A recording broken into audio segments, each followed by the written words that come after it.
আসসালামু আলাইকুম, সবাই ভালো আছেন? ওয়ালাইকুম আসসালাম। আলহামদুলিল্লাহ, আপনি ভালো আছেন? জি আলহামদুলিল্লাহ। আমার মনে হয় মোটামুটি সবাই চলে এসেছেন। তো আজকে ক্লাসটা হচ্ছে চ্যাপ্টার 1 আর 2 আমরা একটু রিভিউ করব, করে চ্যাপ্টার 3 থেকে শুরু করছি আর কি। তো আপনাদের বোধহয় কারোর জন্য আজকে নতুন ক্লাস, আবার কারো বোধহয় আবার ওই যে 2-3টা ক্লাস মিস হয়েছে।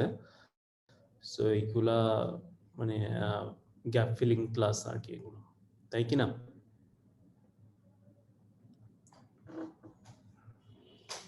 জি স্যার। আচ্ছা, তো খুব কুইক রেক্যাপ আমরা একটু করে দিই। চ্যাপ্টার 1 হচ্ছে সাপ্লাই চেইনের বেসিক নিয়ে আমরা কথা বলতেছি, আন্ডারস্ট্যান্ডিং দ্য সাপ্লাই চেইন। এখন সাপ্লাই চেইনের বেসিক্যালি সাপ্লাই চেইন কি জিনিস বলতেছে যে আপনার যে কাস্টমারের অর্ডার ফুলফিল করার জন্য যত ডিরেক্ট ইনডিরেক্ট কাজ করি আমরা, টোটালটাই আপনার সাপ্লাই চেইনের আন্ডারে ইনভলভড, এরকম কথাবার্তা আর কি। যে আমরা কি করি যে all stages involved directly or indirectly in fulfilling a customer request. এখানে manufacturer involved, supplier involved, transportation involved, warehouse, retailer, customer, funding, information, product flow, এই সব কিছুই আপনার এটার মধ্যে ইনভলভ। তো নর্মালি এতদিন অপারেশনস ম্যানেজমেন্ট আর হচ্ছে সাপ্লাই চেইনে একটা তফাৎ ছিল, বাট অপারেশনস ম্যানেজমেন্ট মোটামুটি আপনার ম্যানুফ্যাকচারিং এর মধ্যে এখন গুটায় গেছে আর কি। তো supply chain and logistics management আপনার এখন টোটাল জিনিসটা একটা কাস্টমারের অর্ডার ফুলফিল করতে যা লাগে তার ডিরেক্ট ইনডাইরেক্ট যত কিছু ইনভলভমেন্ট আছে সব কিছুকে নিয়েই হচ্ছে এখন সাপ্লাই চেইন। তো এই জন্য সাপ্লাই চেইনের আপনার ব্যাপকতা বেশি আর কি। হ্যাঁ, তো যেহেতু এখানে আপনার মোর অ্যান্ড মোর আপনার কাস্টমার, রিটেইলার, হোলসেলার, ডিস্ট্রিবিউটর এরা ইনভলভ আছে, তো এই কারণে এখন সাপ্লাই চেইন নেটওয়ার্ক না বলে সাপ্লাই নেটওয়ার্ক বা সাপ্লাই ওয়েব বলে এখন এটাকে। যে নানানভাবে আপনার ধরেন একটা এরোপ্লেন বানাচ্ছেন, লক্ষ লক্ষ পার্টস আসতেছে, লক্ষ লক্ষ সাপ্লায়ার থেকে, সাপ্লায়ার থাকে, so it creates A network or আপনার ওয়েব। তো আপনি যদি সাপ্লাই চেইন না বলে আপনি সাপ্লাই নেটওয়ার্কও বলেন বা সাপ্লাই ওয়েবও বলেন, এটা ভুল হবে না আর কি।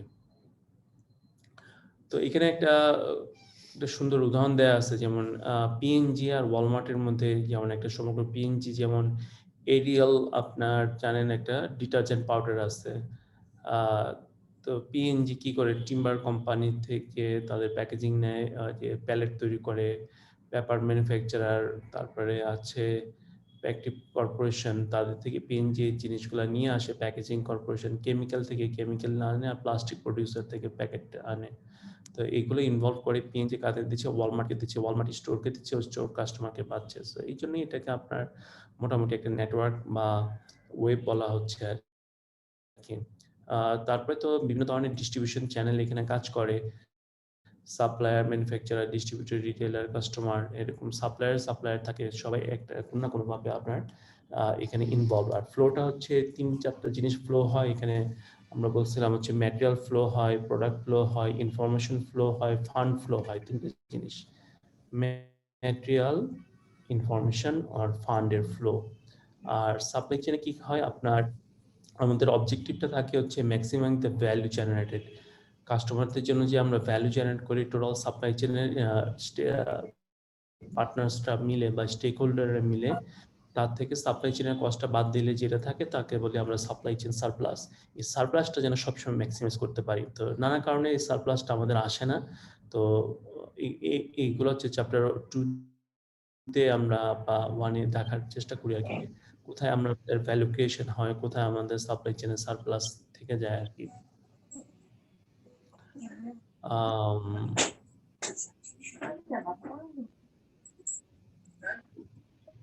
আচ্ছা, তাহলে ইফেক্টিভ সাপ্লাই চেনটা কি? Effective supply chain management is the management of supply chain asset.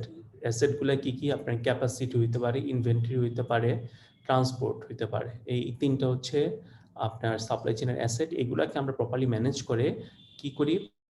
Product information and ফান্ডের ফ্লো আমরা এটা মেনটেন করি properly at the right time, right place, right প্রাইসে, সো দ্যাট আমার টোটাল সাপ্লাই চেন যেন surplus থাকে। এটাকেই আমরা বলতেছি ইফেক্টিভ সাপ্লাই চেন ম্যানেজমেন্ট।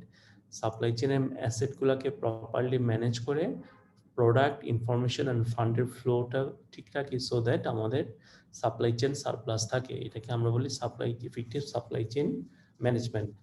তো 2টা অংশ এখানে দেখতেছেন, একটা হচ্ছে অ্যাসেট ম্যানেজমেন্ট আর একটা হচ্ছে ফ্লো ম্যানেজমেন্ট। তারপর হচ্ছে সাপ্লাই চেনে কি কি টাইপের ডিসিশন নিতে হয়। আমাদের 3টা ফেজে আমরা সাধারণত ডিসিশনগুলো নিয়ে থাকি। একটা হচ্ছে সাপ্লাই চেন স্ট্র্যাটেজি ও ডিজাইন, যে আমাদের সাপ্লাই চেনের স্ট্রাকচারটা কি হবে, হ্যাঁ, কত বছরের জন্য করব। তারপরে হচ্ছে প্ল্যানিংগুলো করি, যে এটা কি ইয়ারলি প্ল্যানিং হবে না কোয়ার্টারলি প্ল্যানিং হবে। সাপ্লাই চেনগুলো হচ্ছে ইয়ারলি প্ল্যানিংয়ে থাকে। আর তারপরে স্টেজে থাকে হচ্ছে অপারেশন প্ল্যানিং, যে day to day activity supply চেনের। এই 3টা স্টেজে আমরা সাধারণত সাপ্লাই চেনের স্ট্র্যাটেজিগুলো ফর্মুলেশন থাকি।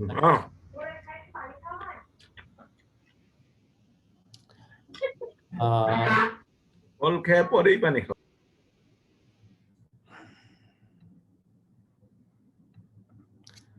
তারপর হচ্ছে সাপ্লাই চেন স্ট্র্যাটেজি ও ডিজাইন।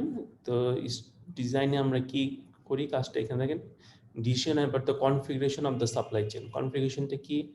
যেমন আপনি আউটসোর্সিং করবেন না ইনসোর্সিং করবেন, লোকেশন কোথায় হবে, ক্যাপাসিটি কেমন হবে, ফ্যাক্টরি কি বড় সাইজের করবেন না ছোট সাইজের করবেন, এখান থেকে কোথায় শিপমেন্টগুলো হবে, মোড অফ ট্রান্সপোর্টেশন, ইনফরমেশন সিস্টেমটা কি হবে, এই জিনিসগুলো আমরা সাধারণত স্ট্র্যাটেজিক ডিসিশনে নিয়ে থাকি আর কি।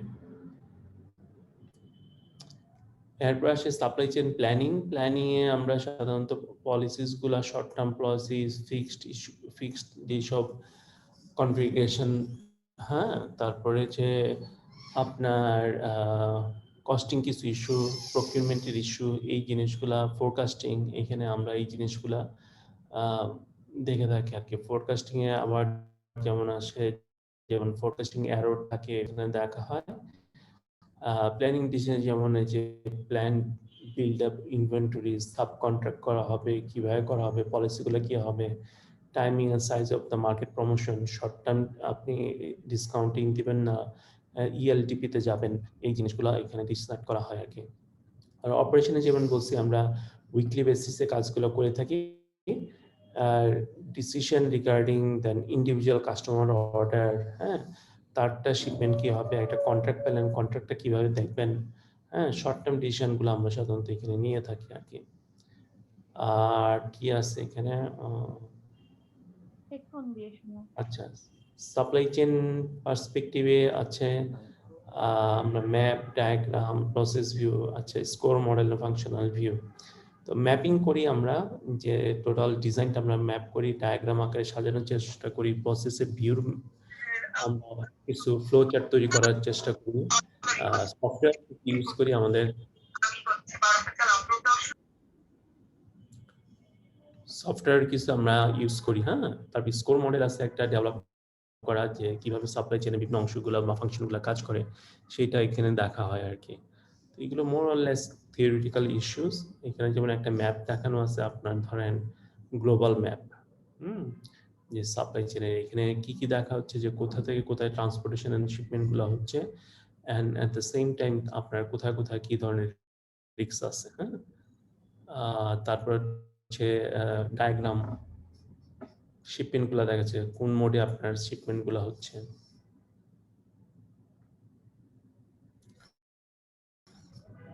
সাপ্লাই চেনের দুইটা পার্সপেক্টিভ আছে, একটা হচ্ছে সাইকেল ভিউ আর একটা হচ্ছে পুশ এন্ড পুল ভিউ।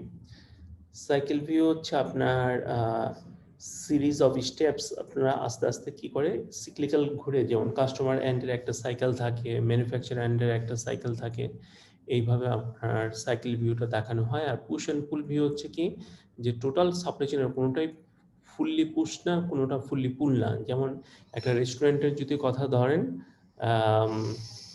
বা একটা মুদি দোকানদারের যদি কথা ধরেন, সে তো আর জানে না যে কি পরিমাণ তার একটা ডিমান্ড গ্যাস করে সে হচ্ছে পারচেস করে এনে থাকে দোকানে। আর পুল হয় কিভাবে, যে যখন হচ্ছে আপনি ডিমান্ড, কাস্টমাররা আপনার এখানে এসে অর্ডারটা দিচ্ছে, হ্যাঁ। যেমন সেলুন হইতে পারে যেখানে পুল বেসিসে হয়, পুশ বেসিসে কিছু হয় অ্যাডভার্টাইজমেন্ট, কিছু হচ্ছে পুল বেসিসে হয়। এরকম রেস্টুরেন্টেও কিছু জিনিস পুল পুশ হয়, যেমন ইনভেন্টরিগুলো পুল হয়, পুশ বেসিসে আসে, কাস্টমারের ডিমান্ড আসার পরে প্রসেসিংগুলো হয় পুল বেসিসে। চাইনিজ রেস্টুরেন্ট যদি ধরেন থাকেন, কিছু অংশ আপনার পুল, কিছু থাকে পুশ বেসিস। তো এইটা দেখেন এখানে একটা সাইক্লিক্যাল ভিউ দেওয়া আছে, সাপ্লায়ার, ম্যানুফ্যাকচারার, ডিস্ট্রিবিউটর কে কোথায় আছে এবং কার কার নিজস্ব সাইকেলে তারা কাজ করে আর কি। তা এটা হচ্ছে ডাউন স্ট্রিম বলি আমরা, সাপ্লায়ার থেকে আস্তে আস্তে কাস্টমারের দিকে। আর যত প্রকিউরমেন্টের দিকে যাবেন আপনি উপরের দিকে গেলে হচ্ছে এটা হচ্ছে আপনার আপ স্ট্রিম বলি। পুল বেসিস যেটা বলছি আমরা, পুরোটা কোনোটাই কোনো সিস্টেমে পুরো পুশ থাকে না, কোনো সিস্টেমে পুরো পুল থাকে না, হ্যাঁ।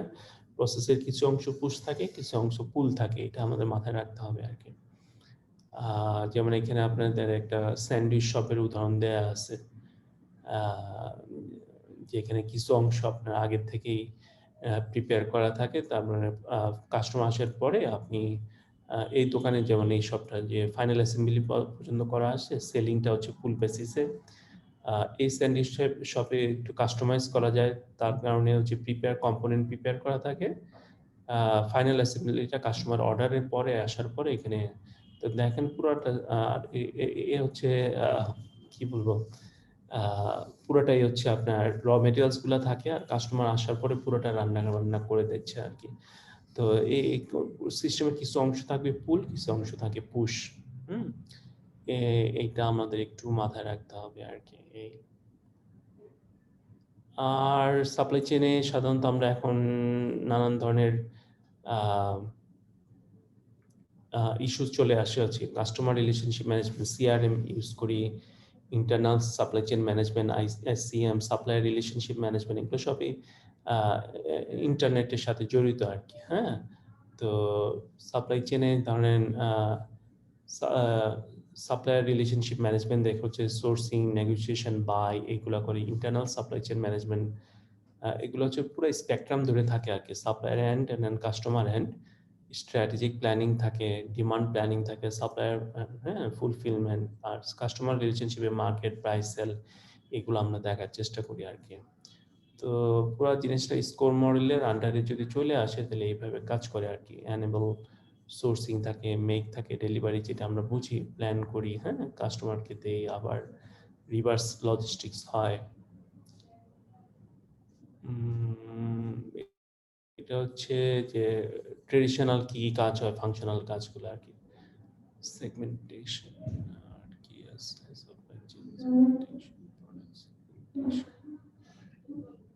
আচ্ছা এসকিউজ তো আমরা বুঝি এগুলা। operational product distribution product at the grocery store আচ্ছা পাওয়ালো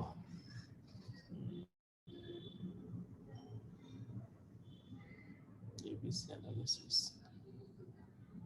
আচ্ছা এগুলা পরে ইনভেন্টরিতে চলে গেছে আর কি আপনার ডিমান্ড এন্ড পাওয়ার ল যে আমাদের কিভাবে কাজ করে এগুলো হয়তো আপনাদের আগের ক্লাসগুলোতে হয়েছে এবিসি অ্যানালিসিস কিভাবে করি যে আমাদের ইনভেন্টরিটা আমরা কিভাবে সাজাই দেখা যাচ্ছে যে মোস্ট হয়তো 5 to 10% যেগুলো হচ্ছে হাই ভ্যালু ডিমান্ডের যেগুলো থাকে এগুলো আমরা হচ্ছে এ ক্যাটাগরিতে রাখি মিডিয়াম ভ্যালু বি ক্যাটাগরিতে এবং বাকিগুলো হচ্ছে সি ক্যাটাগরিতে যেগুলো লার্জ ধরেন দেখা যায় যে 80% to 70 to 80% গুডস যেগুলো হচ্ছে লো ভ্যালু বাট অনেক আইটেম থাকে এগুলো হচ্ছে আপনার ইয়েতে থাকে আর কি সি ক্যাটাগরিতে থাকে high value but maximum sale হয় এরকম আইটেম হচ্ছে আপনার এ ক্যাটাগরিতে এবার ইনভেন্টরি ম্যানেজ করা হয় আর কি যে এরকম একটা উদাহরণ এখানে দেখানো হয়েছে আর কি 80% of values and 20% SKUs 50% যেটা একটু আগে বললাম আর কি কি আছে solve the following problem আচ্ছা segmentation versus function আচ্ছা আর কিছু সেগমেন্টেশন করা হয়েছে ইনোভেটিভ টাইপ আর একটা হচ্ছে ফাংশনাল প্রোডাক্ট টাইপ আর কি ইনোভেশন প্রোডাক্ট একরকম আমরা সাপ্লাই চেইন ডিজাইন করি এফিশিয়েন্সির উপর বিশেষ করে বাট ইনোভেটিভগুলো আমরা মূলত ডিজাইন করি হচ্ছে সাপ্লাই এন্ড ডিমান্ডের বেসিসে কারণ এইগুলো প্রোডাক্ট লাইফ সাইকেল হচ্ছে খুবই শর্ট থাকে আর কি যার কারণে আমরা সবসময় ইনোভেটিভ সাপ্লাই চেইন ম্যানেজমেন্ট বা match supply and demand match করার চেষ্টা করি আর কি portfolio portfolio fast cost intermediate design আচ্ছা এই হচ্ছে মোটামুটি আপনার ইয়ে সার্টেনিটি এগুলো আমরা ম্যাথের অংশ ঠিক আছে চ্যাপ্টার 1 নিয়ে আর কারো কোনো কথাবার্তা আছে এই জিনিসগুলো আপনাদের বইতে নাই এক্সট্রা কিছু ম্যাটেরিয়াল আর কি ABC analysis power law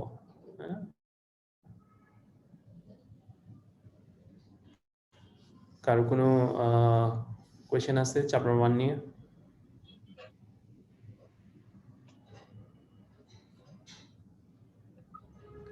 আচ্ছা না থাকলে আমরা চ্যাপ্টার 2 এ যেতে পারি চ্যাপ্টার 2 হচ্ছে আপনার কোম্পানির সাথে কিভাবে সাপ্লাই চেইন আপনি স্ট্র্যাটেজিক ফিট দিবেন আর কি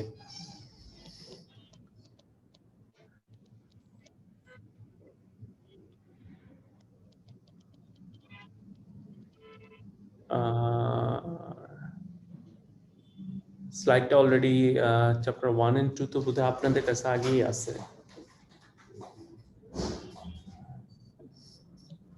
স্যার যে স্লাইডটা আছে আপনারটাতে আরো ডিটেইল আছে আর কি সেজন্য আস্ক করেছিলাম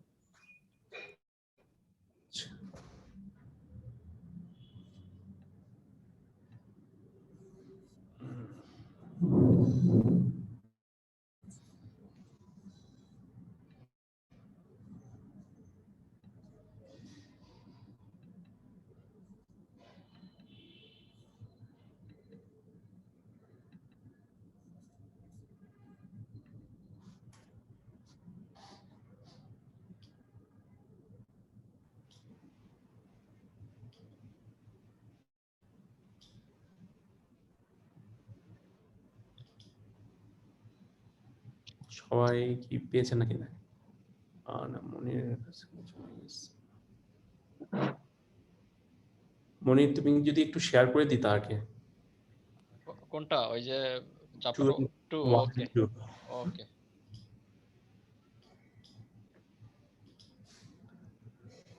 আচ্ছা তারপরে হচ্ছে অ্যাচিভিং স্ট্র্যাটেজিক ফিট এখানে হচ্ছে সাপ্লাই চেইন পারফরম্যান্সটা আমরা কিভাবে নিয়ে আসতে পারি এখন সাপ্লাই চেইনের কিছু আপনার সাপ্লাই চেইনের ক্যাপাবিলিটি থাকে আপনার এখানে মার্কেটের কিছু ডিমান্ড থাকে আপনার নিজস্ব কিছু স্ট্র্যাটেজি থাকে তো এই 2-3টা জিনিস আমরা কি করি একসাথে ফিট করে তারপরে আমরা মার্কেটকে সার্ভ করতে চাই আর কি। না হলে হয় কি আপনার সাপ্লাই চেনের আপনার স্ট্র্যাটেজি আরেক রকম, হ্যাঁ স্ট্র্যাটেজি একরকম হবে, সাপ্লাই চেন হচ্ছে আরেক রকম হইলো, তখন আপনাদের স্ট্র্যাটেজিক ফিট না হলে আপনার ওই যে সাপ্লাই চেন সারপ্লাস না হয়ে আপনার কোম্পানি লসে পড়ে যেতে পারে বা ইভেন আপনার কোম্পানি বন্ধ হয়ে যেতে পারে। তো কম্পিটিটিভ স্ট্র্যাটেজিটা কি জিনিস, যে আপনার প্রোডাক্টটা বা সার্ভিসটা আপনার কম্পিটিটরদের তুলনায় আলাদা করবেন, ডিফাইন করবেন। হ্যাঁ, define a set of customer needs a firm seeks to satisfy through its products and service. Differently আপনি কি করেন, যেটা হচ্ছে অন্যান্য কাস্টমার থেকে বা আপনার কম্পিটিটর থেকে হয়তো আলাদা হিসাবে আপনার থাকে।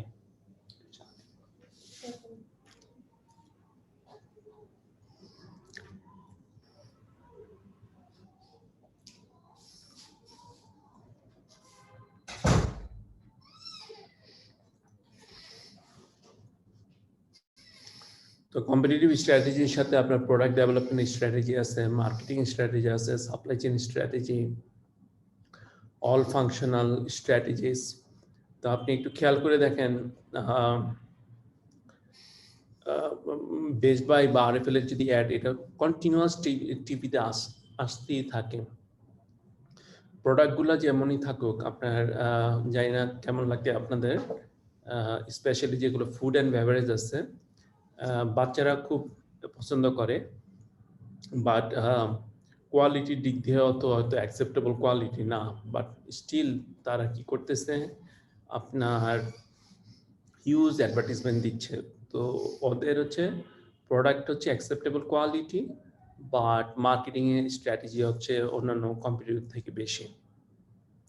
তারপর হচ্ছে সাপ্লাই চেইন স্ট্র্যাটেজি, কীভাবে আপনার প্রকিউরমেন্ট করবেন, ট্রান্সপোর্টেশন করবেন, ম্যানুফ্যাকচারিং ফ্যাসিলিটিগুলো কোথায় হবে, ডিস্ট্রিবিউশন ফ্যাসিলিটিগুলো কোথায় হবে। হ্যাঁ, যেমন কেন বলে আপনাদের বইতে দেখবেন যে খুব মজার মজার উদাহরণ আছে, যেমন হাই ভ্যালু প্রোডাক্টস, এরা আপনার একটা কোম্পানির লোকেশন রাখছে অনেক দূরে, মানে আপনার লো কস্ট লোকেশনে গেছে, বাট তাদের ট্রান্সপোর্টেশন হচ্ছে খুবই এফিশিয়েন্ট আর কি। কিরকম, একটা ব্লু নাইল নামে একটা উদাহরণ আপনাদের বইতে দেওয়া আছে, এটা হচ্ছে ডায়মন্ডের কোম্পানি, অনলাইনে ডায়মন্ড বিক্রি করে আর কি। তো এদের ফ্যাসিলিটি লোকেশন একদম চিপ একটা লোকেশনে রাখছে, রেখে ওদের ডেলিভারি হচ্ছে হাইলি রেসপন্সিভ, মানে আপনি ফেডেক্স দিয়ে ডেলিভারি দেয়, তো ওভারনাইট তার ডেলিভারি কাস্টমাররা পেয়ে যায়, কাস্টমাররা হ্যাপি, কোয়ালিটি নিয়ে হ্যাপি। ওয়ারেজ অন্যান্য যেসব রিটেলার যারা আছে, আপনারা জানেন জুয়েলারি দোকান, এরা হচ্ছে একটা ভালো মার্কেটে পথ জায়গায় তাদের রাখতে হয়, ইনভেন্টরি হয়তো ওই পরিমাণে রাখতে পারে না বিকজ অফ স্পেস। তো আপনার দেখা যায় যে তাদের কস্টিংগুলো অনেক বেশি পড়ে যায় আর কি ব্লু নাইল থেকে। হ্যাঁ, তো আপনি যখন আপনার কম্পিটিটিভ স্ট্র্যাটেজি ডিজাইন করেন, তখন সাপ্লাই চেনের স্ট্র্যাটেজি, অন্যান্য স্ট্র্যাটেজিগুলো যেন আপনার কি থাকে, অ্যালাইন করা থাকে।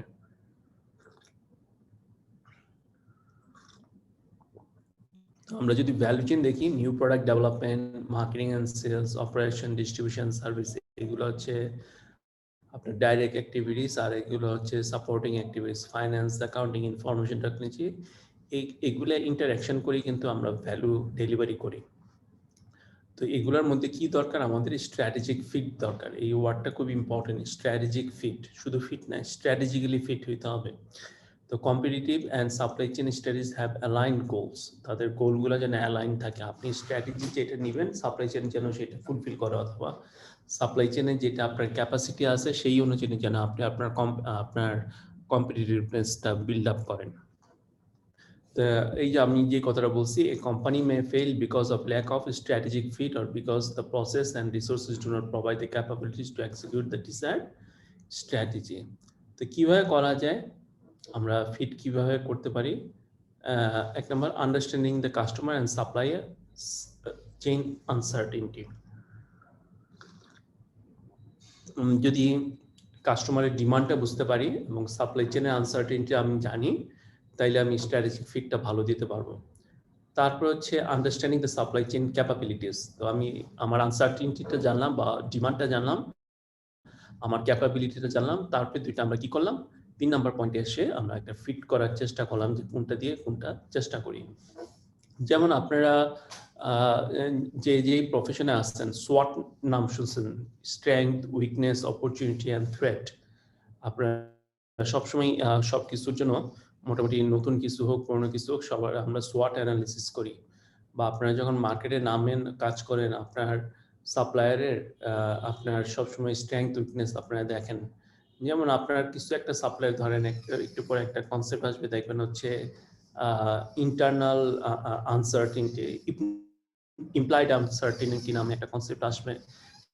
সেটা হচ্ছে যে কখনো কখনো ইমপ্লাইড আনসার্টিনিটি হচ্ছে আপনার যে ডিমান্ডটা আপনি ফুলফিল করেন এইটার মধ্যে আনসার্টিনিটিটা কত, সেইটার অ্যাডভান্টেজ কিন্তু আপনার যারা হচ্ছে সাপ্লায়ার তারা নিয়ে নেয়। কেমন বাজারে গেলে দেখবেন যে বাজারের ভিতরে সবজিওয়ালাদের দাম একরকম আর সামনে যারা ভ্যান নিয়ে বসে থাকে এদের দাম একরকম। তো আমি দেখছি এখানে আমাদের এখানে বাজারে এখানে দেখা যায় যে ওই বাজারের কমিটি এরকম ভ্যানওয়ালা বা সবজিওয়ালাদেরকে মূল বাজারের গেটে বা রাস্তায় বসতে দেয় না, পিঠে উড়াই দেয়, কারণ তারা মার্কেটের দামটা কমায় দিতেছে। হ্যাঁ, তো এইরকম আর কি আপনি চিন্তা করতে হয় যে যেহেতু ওইখানে একটা ডিমান্ডের বা প্রাইসের গ্যাপ আছে, তখন তারা এই জিনিসটার এটা অ্যাডভান্টেজ নিতে চায় আর কি। তো এক নম্বর হচ্ছে কিভাবে আপনি আনসার্টেনিটিটা বুঝবেন, কোয়ান্টিটি অফ প্রোডাক্ট নিডস, এটা আপনার কাস্টমারদের থেকে পাবেন। রেসপন্স টাইম, কাস্টমার কি রেসপন্সিভ না এফিশিয়েন্ট, কোনটা চায়। রেসপন্সিভনেস আর এফিসিয়েন্সি দুই জিনিস। যেমন আপনি হাইলি রেসপন্সিভ বাট এফিশিয়েন্ট হচ্ছে আপনি কম দামি দিতে পারবেন, ওরকম একটা আপনার এক্সট্রিমে থাকে। ভ্যারাইটি কি পছন্দ করে না মোটামুটি স্ট্যান্ডার্ডাইজ প্রোডাক্ট পছন্দ করে, সার্ভিস লেভেল কি ধরনের চায়, প্রাইস অফ দ্য প্রোডাক্ট কিরকম চায়, ডিজায়ার লেভেল অফ ইনোভেশন, কি ধরনের ইনোভেশন চায় না, মোটামুটি একটা প্রোডাক্ট হইলেই হইলো। হ্যাঁ, তারপরে যে কথাটা বলতেছিলাম যে ডিমান্ডের ভিতরে ডিমান্ড আনসার্টেনিটি থাকে, যে কি পরিমাণ সেল হবে আপনি জানি না, বাট ইমপ্লাইড ডিমান্ড আনসার্টেনিটি এইটাও আমাদের জন্য সবসময় মাথায় রাখতে হয় যে আমরা যাদেরকে টার্গেট করতেছি, যে এই মার্কেটটাকে টার্গেট করতেছি, ওই মার্কেটের ডিমান্ডটা ফুলফিল করতে যে আমার কি কি আনসার্টেনিটি আছে, সেইটা হচ্ছে আপনি হচ্ছে ইমপ্লাইড আনসার্টেনিটি বলা হয় আর কি। তো এটার নানান ধরনের কারণ আছে, যেমন একটা কারণ লিড টাইম ডিক্রিজেস। হ্যাঁ, customer need chain lead time decrease করা, তাহলে implied causes implied uncertainty to increase because less time in which react to the order. মানে আপনি হচ্ছে রেসপন্সিভ, কাস্টমারের রেসপন্স টাইম বাড়িতে চাইতেছে, তাহলে আপনার ইমপ্লাইড কি আপনার লিড টাইম অতটা নাই, তো এটা আপনাকে বাড়িতে গেলে আপনার একটা আনসার্টেনিটি চলে আসে আর কি।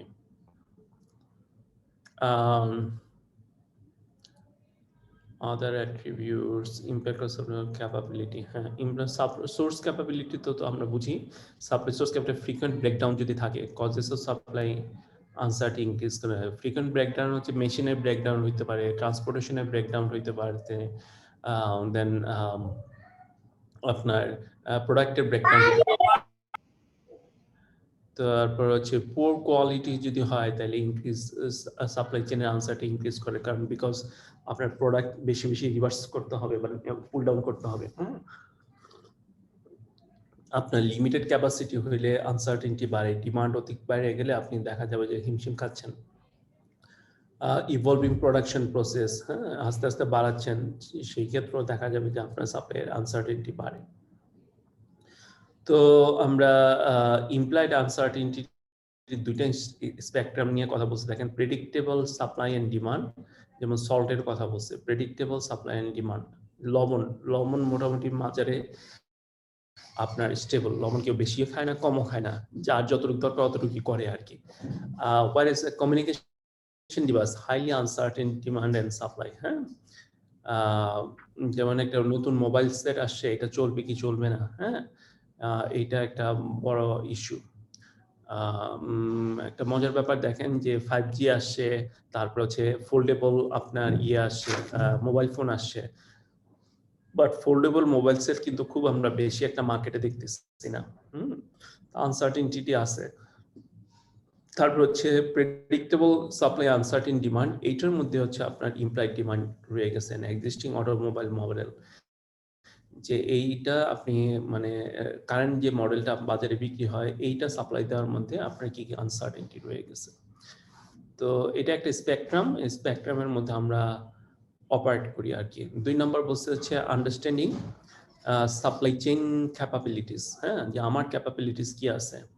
তা respond two wide range of quantity demand, যে যত কোয়ান্টিটি ডিমান্ড করা হয় যে আমরা ওইটা মিট করতে পারতেছি কিনা, শর্ট লিড টাইম মিট করতে পারতেছি কিনা, large variety of product meet করতে পারবো কিনা, বিল্ডিং হাই ইনোভেটিভ প্রোডাক্টস পারতেছি কিনা, হ্যাঁ, হাই রেঞ্জ অফ সার্ভিস দিতে পারি কিনা, হ্যান্ডেল সাপ্লাই আনসার্টিনিটি, আমার যে আপস্ট্রিমের যারা সাপ্লাই আছে তাদের আনসার্টিনিটি গুলো আমার সাপ্লাই চেইন এটা হ্যান্ডেল করতে পারে কিনা, হ্যাঁ, এইগুলো হচ্ছে আমার সাপ্লাই চেইনের আপনার ক্যাপাবিলিটিস।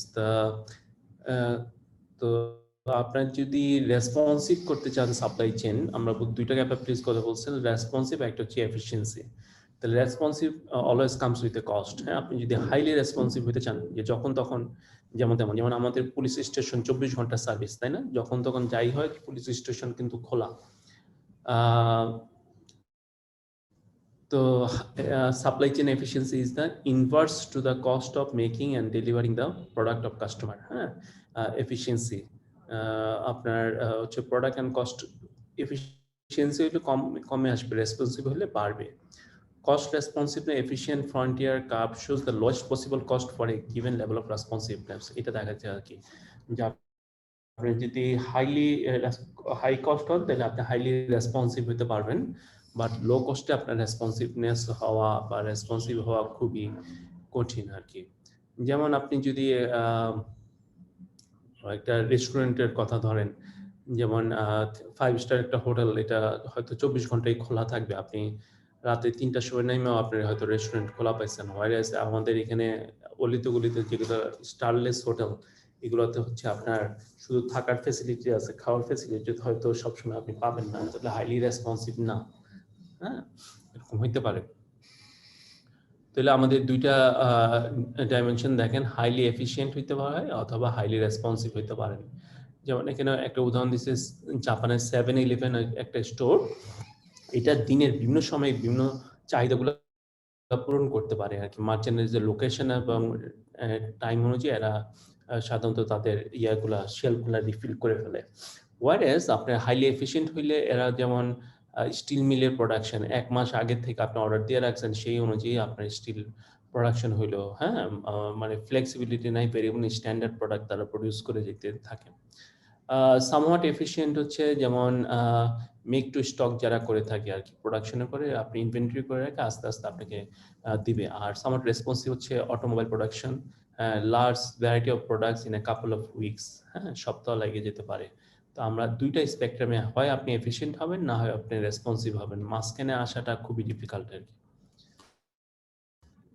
আর এই দুইটা যখন আমরা জানলাম তখন আমরা কি করি, স্ট্র্যাটেজিক ফিট আনার চেষ্টা করি, যে দুইটার মধ্যে আমাদের একটা ফিট করা, যে সো দ্যাট আমরা একটা ভালো সার্ভিস যেন দিতে পারি। তো ensure the degree of supply chain responsibility is consistent with employed uncertainty, হ্যাঁ, যে আপনি রেসপন্সিভ হতে চাচ্ছেন কিন্তু ইমপ্লয়েড আনসার্টেনটিটা যেন এটার সাথে কনসিস্টেন্ট থাকে, আপনি জানেন আপনার ইমপ্লয়েড আনসার্টেনটি কি, সেই অনুযায়ী আপনি রেসপন্স করবেন আর কি। তারপর হচ্ছে assign role to define stage of supply chain, হ্যাঁ, আপনি তো একা পারবেন না, যার যে রোলগুলো তাকে আপনার একদম স্পেসিফিক্যালি রেসপন্সিবল করে দিতে হবে। Ensure that all function maintains consistent strategies. তো আপনি আমরা যেখানে থাকি না কেন, আমরা এটা হচ্ছে জোন অফ স্ট্র্যাটেজিক ফিট, আমাদের এইখানের মধ্যেই হচ্ছে হয়তো একটু কম থাকবে বেশি থাকবে, তো আমাদের এইখানের মধ্যে আমরা হয়তো কাজ করি আর কি। Certain demand, efficient supply chain হবে, রেসপন্সিভনেস স্পেকট্রাম, ইমপ্লয় আনসার্টেনটি থাকে, highly responsive, highly uncertain demand, হ্যাঁ। তো এই ফিটের ভিতরে আমরা সাধারণত কাজ করার চেষ্টা করি, কোথাও না কোথাও আমাদের কোম্পানিগুলো পড়ে। তারপরে রোলস এন্ড অ্যালোকেশন, এফিশিয়েন্ট, যেটা বলছি টেইলর করা যায় বিগিনিং স্টেজ আছে changes over product life cycle আছে লেটার স্টেজ আছে প্রোডাক্ট লাইফ সাইকেল দিয়ে বোঝানো যাচ্ছে স্কোপ স্ট্র্যাটেজিক ফিট কতটুকু আমরা স্ট্র্যাটেজিক ফিট নিব আর কি the function within the firm or stages across the supply chain device and integrated supply chain with an aligned objectives minimize the local cost view আচ্ছা এটা হচ্ছে কয়েকটা একটা হচ্ছে ফাংশনাল দেখে ফাংশন সাধারণত দেখে যে একটা সাপ্লাই চেনে তো অনেকগুলা স্টেক হোল্ডার ইনভলভ যে যার আপনার ইয়া করে সাপ্লাই চেন ডিভাইস করে আর কি ইচ্ছা মতো করলে কি হয় আপনার লোকাল কস্টটা আসলে বেড়ে যায় পরে যখন তারা একটু বুদ্ধি পারে সবাই একসাথে অ্যালাইন করা হয় অপারেশনগুলা বাট ফাংশনালি তারপরেও তারা কি করে ফাংশনাল অবজেক্টিভটাকেই মূলত রাখে এরপরে আরেকটু স্মার্ট হইলে তারা হচ্ছে ইন্টার ফাংশনাল পুরো সাপ্লাই চেনটাকে আপনার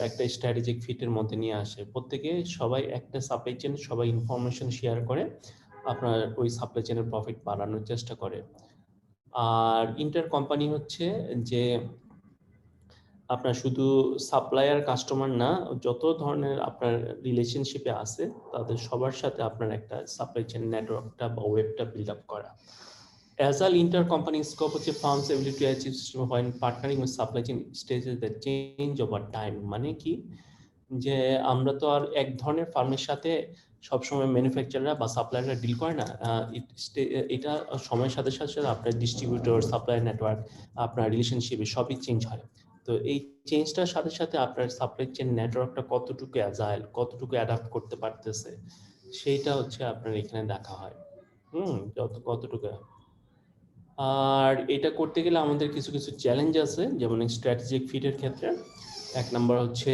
যে আমাদের প্রোডাক্টের লাইফ সাইকেল দিন দিন শিঙ্ক করতেছে সো সাপ্লাই চেনে আনসার্টেনিটি বাড়ে কারণ আপনার ডিমান্ড আছে দ্রুত ডেলিভারি না করলে তো লাইফ সাইকেল শেষ নতুন একটা প্রোডাক্ট চলে আসে তারপরে হচ্ছে ধরেন গ্লোবালাইজেশন এন্ড ইনক্রিজিং আনসার্টেনিটি কারণ আপনার প্রোডাকশন ফ্যাসিলিটিগুলো আপনি আউটসোর্সিং করেন হচ্ছে লো কস্ট কান্ট্রিতে তারপর হচ্ছে আপনার প্রোডাক্টগুলো শিপ করেন আরেক দেশে ইন্টারন্যাশনাল প্রোডাক্ট বা মাল্টিন্যাশনাল কোম্পানি হলে আপনার প্রোডাক্ট এক দেশে হয় আরেক দেশে শিপ করেন আরেক দেশে হয়তো ব্র্যান্ডিং করতেছেন যার কারণে আপনার হচ্ছে সাপ্লাই চেন আনসার্টেনিটিগুলো বা ফিট দেওয়াটা অনেকটা দুষ্কর হয়ে যায় আর কি আর fragmentation of supply chain ownership total supply chain তো আর একজনের আন্ডারে থাকে না বিভিন্ন স্টেক হোল্ডার থাকে এবং তাদের নিজস্ব হচ্ছে ইন্ডিভিজুয়াল কিছু ইন্টারেস্ট কাজ করে হ্যাঁ যার কারণে দেখা যায় যে আপনার এখানে অনেক সময় সাপ্লাই চেন কনফ্লিক্ট দেখা দেয় আর কি টেকনোলজি চেঞ্জ হয় তারপরে হচ্ছে এনভায়রনমেন্ট অ্যান্ড সাস্টেনেবল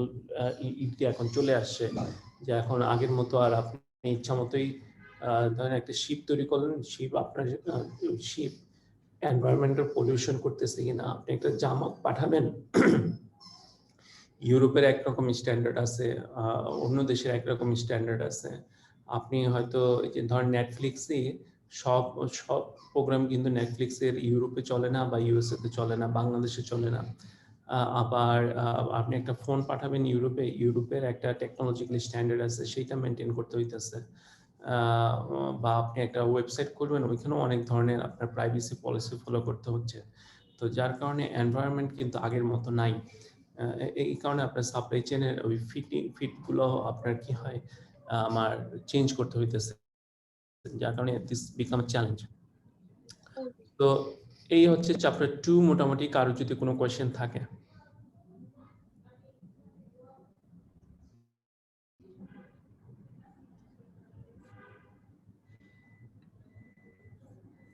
আচ্ছা স্যার আমার একটা প্রশ্ন আছে জি এখানে বলছেন আপনার ইনক্রিজ আনসার্টেনিটিতে আপনি একটা জিনিস কথা বলছেন ফ্রিকোয়েন্ট ব্রেকডাউনটা একটু একটা এক্সাম্পল একটু বোঝানো যাবে স্যার ফ্রিকোয়েন্ট ব্রেকডাউন নানা বিষয় হইতে পারে যেমন একটা মেশিন হইতে পারে যে বারবার মানে বন্ধ হয়ে যেতেছে যেমন আপনি একটা বাইক নিলেন পাটাবাইতে একটা বাইক চালান তো বাইক নিলেও কিছুক্ষণ পর পর এটা বন্ধ হয়ে যায় স্টার্ট নিতে ঝামেলা করে এই কনসেপ্টগুলোকে আমরা বলি ফ্রিকোয়েন্ট ব্রেকডাউন এটা ট্রান্সপোর্টেশনের ক্ষেত্রে হইতে পারে এটা মেশিনের ক্ষেত্রে হইতে পারে এটা আপনার হইতেছে প্রোডাক্টের ক্ষেত্রে হইতে পারে হ্যাঁ কনসেপ্টটা বুঝাইতে পারছি জি স্যার স্যার আরেকটা কোশ্চেন আছে এই যে একটা আপনি দেখালেন যে আপনার ওই ফিট স্ট্র্যাটেজিক আপনার ওই একটা গ্রাফের মাধ্যমে দেখানো যায়। হ্যাঁ, স্ট্র্যাটেজিক ফিট একটা গ্রাফের মাধ্যমে দেখালেন যেটা আনসার্টেনটিটাকে সার্টেন ডিমান্ডে আসলো, আবার পাশাপাশি ইয়েটাকে কি বলে এটাকে আপনি রেসপন্সিভিটি। তো ওই ক্ষেত্রে আসার জন্য আমাকে ফিট থেকে সব অবলম্বন ধরেই আসতে হবে, ধীরে ধীরে এটাকে আনতে হবে, কারণ এটা তো আসলে আনসার্টেনটিটা তো বলার কোনো মানে কিছু আনসার্টেন, যেমন ইমপ্লাইড আনসার্টেনটি, যেটা এটা আমাদের জানাই থাকে যে আমরা ওভার দি ফোন বা আপনি এই নিউজই পেয়ে যাবেন যে এই সমস্যা হইতেছে। যেমন আপনি হঠাৎ করে এক জায়গায় হরতাল টরতাল হইতেছে, তো আপনি তো এই নিউজটা আগে থেকে জানেন যে হইতে পারে। আর যখনই এরকম হাইলি আনসার্টেন কিছু হয়ে যায়, তখন কোম্পানিগুলো হাইলি রেসপন্সিভ হয়। যেমন আপনাদের বইতে একটা উদাহরণ আছে যে জারা তো জানেন যে ওয়ার্ল্ডের one of the high fashion company, একদম সাকসেসফুল, যারা ফাস্ট ফ্যাশন আনছে। তো জারার ধরেন টি শার্ট, তো যারা করে কি টি শার্টের জিনিসটা সে আনসার্টেনিটি কম থাকে, সে করে কি যে ডিমান্ডের আনসার্টেনিটি একটা কম। মোটামুটি টি শার্ট তো আর আমি 10টা পরবো না, দেখা যায় যে টি শার্টের ডিমান্ড স্টেবল। যেসব ডিমান্ড স্টেবল, আনসার্টেনিটি কম, তখন করে কি যারা এগুলো আমাদের দেশের মতো লোকেস্ট কান্ট্রি যেগুলো আছে বা সাউথ আমেরিকান যেসব কান্ট্রি আছে সেখান থেকে তারা এগুলো প্রোডাকশন করে আনে। আর যেসব হাই ফ্যাশন থাকে যে খুব ট্রেন্ডিং, এই মানে ধরেন এক সপ্তাহ বা তাদের ট্রেন্ডের সাইকেল হচ্ছে 1 সপ্তাহ থেকে 1.5 সপ্তাহ আর কি। তো এই যখন হাইলি ট্রেন্ডি যেসব পোশাকগুলো আছে, যেগুলো ডিমান্ড আনসার্টেন, চলবে কি চলবে না মার্কেটে তারা জানে না, এই জিনিসগুলো তারা করে কি আপনার ওই ইউরোপিয়ান যেসব হাই কস্ট ফ্যাসিলিটি আছে সেইখানে করে, যেখানে হচ্ছে আপনার ওইখানে ইকোনমি হচ্ছে কনসার্ন না, ওইখানে হচ্ছে আপনার ফ্লেক্সিবিলিটি কনসার্ন, যে যদি ডিজাইন সাথে সাথে চেঞ্জ করার সাথে সাথে যেন আমি আমার অপারেশন সাথে সাথে চেঞ্জ করে নতুন ডিজাইনে আমি নতুন প্রোডাক্ট করতে পারি আর কি। তো এই জন্য ওই যখনই আপনি দেখবেন যে হাইলি আনসার্টেন টাইম যাচ্ছে, তখনই আপনার রেসপন্সিভনেসটা সাথে সাথে অনেক বাড়ায় দিতে হয় আর কি। বুঝছি স্যার। আরেকটা কোশ্চেন আছে স্যার, সেটা হচ্ছে ভ্যালু চেইনের জন্য আপনি বলছেন যে ফাইন্যান্স, এইচআর সবার একটা ইয়ে থাকতে হয়, মানে ইনফরমেশনটা বা বলেন অ্যালাইনমেন্ট থাকতে হয়। তার মানে কি সব ডিপার্টমেন্ট কি একসাথে যখন কাজ করবে তখনই তো ভ্যালু চেইনটা ইনক্রিজ হবে? তখন ভ্যালু ডেলিভারি হয় আর কি, হয়তো বা কেউ কম পারফর্ম করে, কেউ বেশি পারফর্ম করে। কিছু আমাদের ডাইরেক্ট অ্যাক্টিভিটিস থাকে, যেমন ম্যানুফ্যাকচারিং দেখলেন, ইনবাউন্ড লজিস্টিক্স থাকে, আউটবাউন্ড লজিস্টিক্স থাকে, হ্যাঁ, ওয়্যার হাউজিং থাকে, এগুলো হচ্ছে আমাদের ডাইরেক্ট অ্যাক্টিভিটিস। আর ইনডাইরেক্টের মধ্যে আছে অ্যাকাউন্টিং, ইনফরমেশন সিস্টেম, এগুলা আমাদের ওই কাজগুলো করতে হেল্প করে। তো এগুলা একটা ইন্টারঅ্যাকশনে আমরা ভ্যালু ডেলিভারি করে থাকি আর কি। Thank you sir. আসসালামু আলাইকুম স্যার। ওয়ালাইকুম আসসালাম। স্যার আমি একটু ফ্রিকোয়েন্ট ব্রেকডাউন নিয়ে একটু জানার ছিল স্যার। জি, কি জানবেন? হ্যাঁ স্যার, আমি হচ্ছে একটা ফুটওয়্যার ইন্ডাস্ট্রিতে জব করি স্যার। তো মানে ফ্রিকোয়েন্ট ব্রেকডাউনটা কি ধরেন স্যার, অনেক সময় কাস্টমার অর্ডার করে, যেমন আমাদের এটা হচ্ছে completely leather footwear. Customer order করে দিয়েছে, সাপোজ 2 ধরনের লেদার দিয়ে 2টা আর্টিকেল ফিক্সড করে অর্ডার কোয়ান্টিটি ফিক্সড করে দিয়েছে। তো হঠাৎ করেই এই অর্ডারগুলো ডেলিভারি হওয়ার আগেই কিংবা প্রোডাকশন স্টার্ট হওয়ার স্টেজে আবার আরেকটা লেদারের থার্ড আর কিছু কোয়ান্টিটি অর্ডার ইনক্রিজ করছে আরেকটা আর্টিকেলের জন্য, ডেলিভারিটা একই সাথে চাচ্ছে। দেন সেক্ষেত্রে তো স্যার এই যে হঠাৎ করে যে কোয়ান্টিটিটা বাড়লো কিংবা হঠাৎ করে যে নিউ একটা ম্যাটেরিয়ালসের জি যে ডিমান্ড তৈরি হলো, সেক্ষেত্রে সাপ্লাই চেইন ম্যানেজমেন্টের সাপ্লাই চেইন ডিপার্টমেন্ট থেকে যে নতুন করে এটা অ্যারেঞ্জিং, সেক্ষেত্রে এই যে এখন যে স্যার একটা চ্যালেঞ্জ তৈরি হয়ে গেল, এটাকে কি স্যার আমরা ফ্রিকোয়েন্ট ব্রেকডাউন বলতে পারি কিনা? না না না, এটা হচ্ছে ডিমান্ড আনসার্টেনটি। ফ্রিকোয়েন্ট ব্রেকডাউন ধরেন হচ্ছে মেশিনে চামড়া শিলানোর সময় নিডেলটা বারবার ভেঙে যেতেছে, জুতাটা তৈরি করতে পারতেছে না। জি স্যার। আর আপনার যেটা কনসার্ন ওটা হচ্ছে ডিমান্ড আনসার্টেনটি, মানে আপনারা পুরোপুরিভাবে ডিমান্ডটা ফোরকাস্ট করতে পারতেছেন না।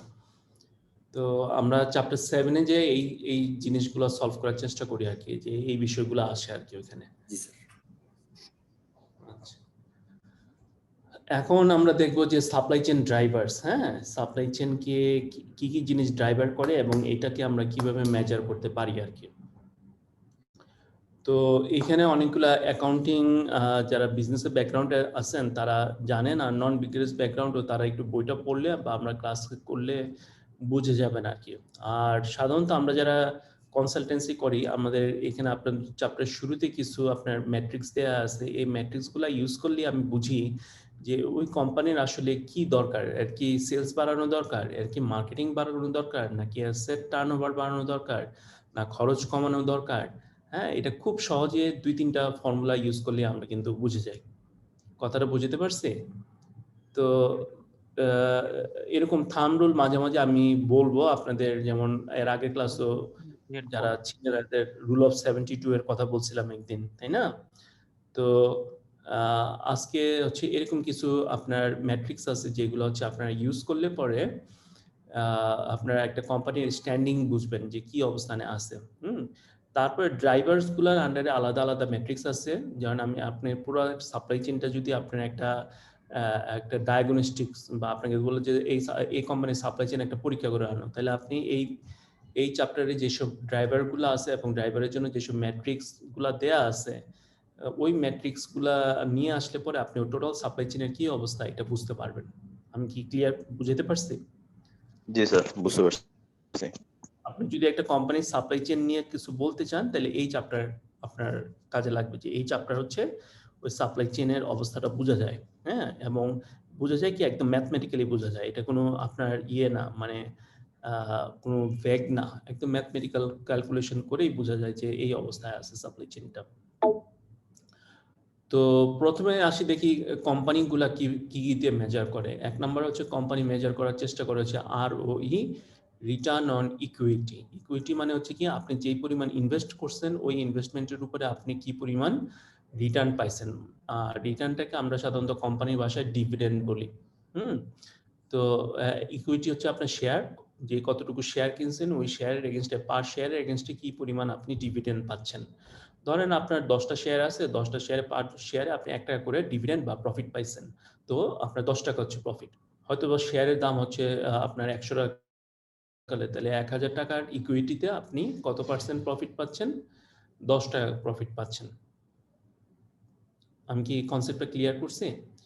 তো এইটা আমরা কিভাবে বের করি, যে কোম্পানির যে নিট ইনকাম আছে, নিট ইনকামটাকে এভারেজ শেয়ার হোল্ডারের ইকুইটি দিয়ে ভাগ করলেই আমরা রিটার্ন অন ইকুইটি পাই। এটা হচ্ছে ফার্স্ট আপনার ইন্ডিকেটর কোম্পানি বোঝার ক্ষেত্রে। আমরা কিন্তু সাপ্লাই চেইন বলি নাই, কোম্পানি বোঝার ক্ষেত্রে। তারপরে আসে হচ্ছে রিটার্ন অন অ্যাসেট। হ্যাঁ, একটা কোম্পানির যে টোটাল অ্যাসেট আছে, এই টোটাল অ্যাসেটটা আমরা যখন ডেপ্লয় করি, ওই ডেপ্লয়মেন্ট থেকে কি পরিমাণ আমি রিটার্ন পাচ্ছি। ইকুইটি আর অ্যাসেট থেকে রিটার্ন কিন্তু এক না, দুইটা ডিফারেন্ট কনসেপ্ট। হ্যাঁ, তো ইকুইটির ভিতরে ROE কাজ করে, আমরা পরে ফর্মুলা দেখলে আপনি বুঝবেন। তো আর্নিং বিফোর ইন্টারেস্ট, ইন্টারেস্ট হচ্ছে আপনি যেসব ব্যাংক থেকে সুদ লোন নিয়েছিলেন তাদের ইন্টারেস্ট বাদে যতটুকু, মানে তাদের ইন্টারেস্ট দেন নাই এখনো, ওইটুকু অ্যামাউন্ট প্লাস আপনার টোটাল আর্নিং, এইটুকু ডিভাইডেড বাই টোটাল অ্যাসেট আমরা যদি ভাগ করি, তাহলে আমরা ROE, রিটার্ন অন অ্যাসেট পাই। যে আপনি যদি হয়তো 10 কোটি টাকা ইনভেস্ট করে কি পরিমাণ প্রফিট করলেন। আর ওইটা ছিল শুধু ইকুইটি। অ্যাসেট আর ইকুইটির মধ্যে কি পার্থক্য আমি কি বুঝাতে পারতেছি? জি স্যার। যদি একটা ব্যাংকের কথা বলি, ব্যাংকের যে ইকুইটি, ধরেন একটা ব্যাংক আপনি 50 কোটি টাকা দিয়ে খুলছেন, এখন বোধহয় 450 কোটি টাকা লাগে, তাই না? জি স্যার। হ্যাঁ, তো 450 কোটি টাকা হচ্ছে তার ইকুইটি। আর অ্যাসেট কত তাইলে? তো ব্যাংকের লোকজনের যে আমানত রাখছে সেই আমানতটার আপনি CLR SLR বাদ দিলে পরে ওইটার প্রায় কত 17%, অর্থাৎ হয়তো বা আপনার লোকজনের আমানত আছে 1000 কোটি টাকা, ওইটার 17% আপনি বাদ দিয়ে দেন, বা 20% বাদ দিয়ে দেন, তাইলে কত 980 কোটি টাকা আপনার হাতে ক্যাশ আছে, এটা আপনার অ্যাসেট। আর অন্যদিকে আমানতটা হচ্ছে লায়াবিলিটি। তাহলে টোটাল অ্যাসেট কত হইলো? 450 কোটি প্লাস 980 কোটি। আমি কি কথাটা বুঝাইতে পারছি? জি স্যার। আচ্ছা, তো ওইটার উপরে আবার কি পরিমাণ আপনার আর্নিংটা হইলো। তো এগুলো আমরা কোথায় পাই? এগুলো হচ্ছে যে কোনো কোম্পানির আপনার ওয়েবসাইটে গেলে বা আমাদের স্টক এক্সচেঞ্জের যে ওয়েবসাইট আছে ডিএসসি স্টক এক্সচেঞ্জে গেলে আমরা সাধারণত অ্যানুয়াল রিপোর্ট যেগুলো আছে এগুলাতে এই জিনিসগুলো থাকে। তো এইগুলোর থেকে আমরা বের করার চেষ্টা করি। আচ্ছা, তারপর হচ্ছে অ্যান ইম্পর্টেন্ট রেশিও হচ্ছে defined financial leverage. Financial leverage হচ্ছে payable turnover APT, cost of goods sold divided by accounts payable. আচ্ছা, ফাইন্যান্সিয়াল লিভারেজটা কি জিনিস? ফাইন্যান্সিয়াল লিভারেজটা হইতেছে আপনি ধার করে যে টাকা আনলেন, ফাইন্যান্স বিশ্বাস করে কি আপনি অন্যের থেকে ধার করে টাকা আনবেন, আইনা ওইটা দিয়ে ব্যবসা করে আপনি পরিশোধ করবেন, তাইলে হচ্ছে আপনি ব্যবসায়ী। সে ধার জিনিসটাকে খুব পছন্দ করে ফাইন্যান্স, এইটাকে আমি বলতেছি লিভারেজ। আমি কথা বুঝতে পারলাম ফাইন্যান্সিয়াল লিভারেজটা? জি স্যার। জি স্যার। লেভারেজটা আরেকবার একটু বলেন স্যার। লেভারেজ হচ্ছে কি, লেভার মানে তো আমরা বুঝি, ধরেন একটা খুব ভারী জিনিস আপনি একটা কাঠি দিয়ে উঠায় ফেলতে পারতেছেন, হ্যাঁ। তো আপনি এখানে ফাইন্যান্সিয়াল লিভারেজটা মজা কি, যে আপনি আপনার কোনো আপনার হয়তো এই যে একটু আগে উদাহরণ দিলাম 450 কোটি টাকা ছিল আপনার অ্যাসেট ইকুইটি, বাট এই যে 980 কোটি টাকা যে আপনি আমানত নিলেন, অন্য থেকে ধার নিছিলেন, এইটা দিয়ে বিজনেস করলেন, করে আর 980 কোটি টাকা ফেরত দিলেন, এই যে আপনার প্রফিটটা হইলো, এটা হচ্ছে আপনি লিভারেজ করলেন আর কি। আমি কি কনসেপ্টটা বুঝতে পারছি? হ্যাঁ, আপনার গুডউইলটা লেভারেজ করলেন, করে আপনি কি করলেন, আপনি ওই প্রফিটটা করলেন। হ্যাঁ, ফাইন্যান্স খুবই মজার জিনিস। ধর আপনি যদি এরকম 1 বছরে এরকম ঘুরায় নেন টাকাটা, হ্যাঁ, ধরেন কারোর থেকে আপনি 1 লক্ষ টাকা 10 জন এরকম বা 12 জন আপনি ফ্রেন্ড জোগাড় করলেন যারা আপনার খুব ক্লোজ ফ্রেন্ড, 1 লক্ষ টাকা নিয়ে ডাইরেক্ট এফডিআর করে রাখলেন 1 বছরের জন্য। তো এরপরে আরেকজন থেকে 1 লক্ষ টাকা নিয়ে আবার আরেকজনকে দিলেন, এরকম যদি একটু চেইনিং করেন, এই চেইন করে 12 মাস পরে আপনি যখন ব্যাংক থেকে লাস্ট টাকাটা পাবেন, এটা দিয়ে দেওয়ার পরে ব্যাংক থেকে একটা কি প্রফিট পাবেন না? জি জি স্যার। স্যার। দেখেন, ধার করা টাকা আপনি কিন্তু অ্যাসেট না, আপনি শুধু ধার করছেন, তাহলে এটা একটা লিভারেজ পাইলেন। হ্যাঁ, আচ্ছা, তাহলে আমরা রিটার্ন অন অ্যাসেটটাকে দুই ভাগে ভাগ করতে পারি, একটা হচ্ছে প্রফিট মার্জিন আর একটা হচ্ছে অ্যাসেট টার্নওভার। কথাটা বুঝতে পারলাম? তাহলে earning before interest divided by sales revenue আর sales revenue by total asset, এই দুই ভাগে ভাগ করলেও আমাদের আরো এটা বের হয়। তো আমি যদি এই দুইটা অংশ দেখি যে আমার প্রফিট মার্জিন কম বা অ্যাসেট টার্নওভার কম, তখন আমি ইচ্ছা করলে কিন্তু বুঝতে পারি যে আমার কোথায় ইমপ্রুভমেন্ট করতে হবে। যেমন আপনাদের বইতে একটা কোম্পানির উদাহরণ দিছে, অ্যামাজনের একটা উদাহরণ দিছে, আরেকটা হচ্ছে আরেকটা শপের উদাহরণ দিছে, যেখানে দেখা যাচ্ছে নর্ডস্ট্রম, এটা একটা হচ্ছে ফ্যাশন টাইপ আর কি, যে আমরা আমাদের ক্যাটসাই বা মনসুন রেন এই টাইপের দোকান আর কি, বা বাসাবি।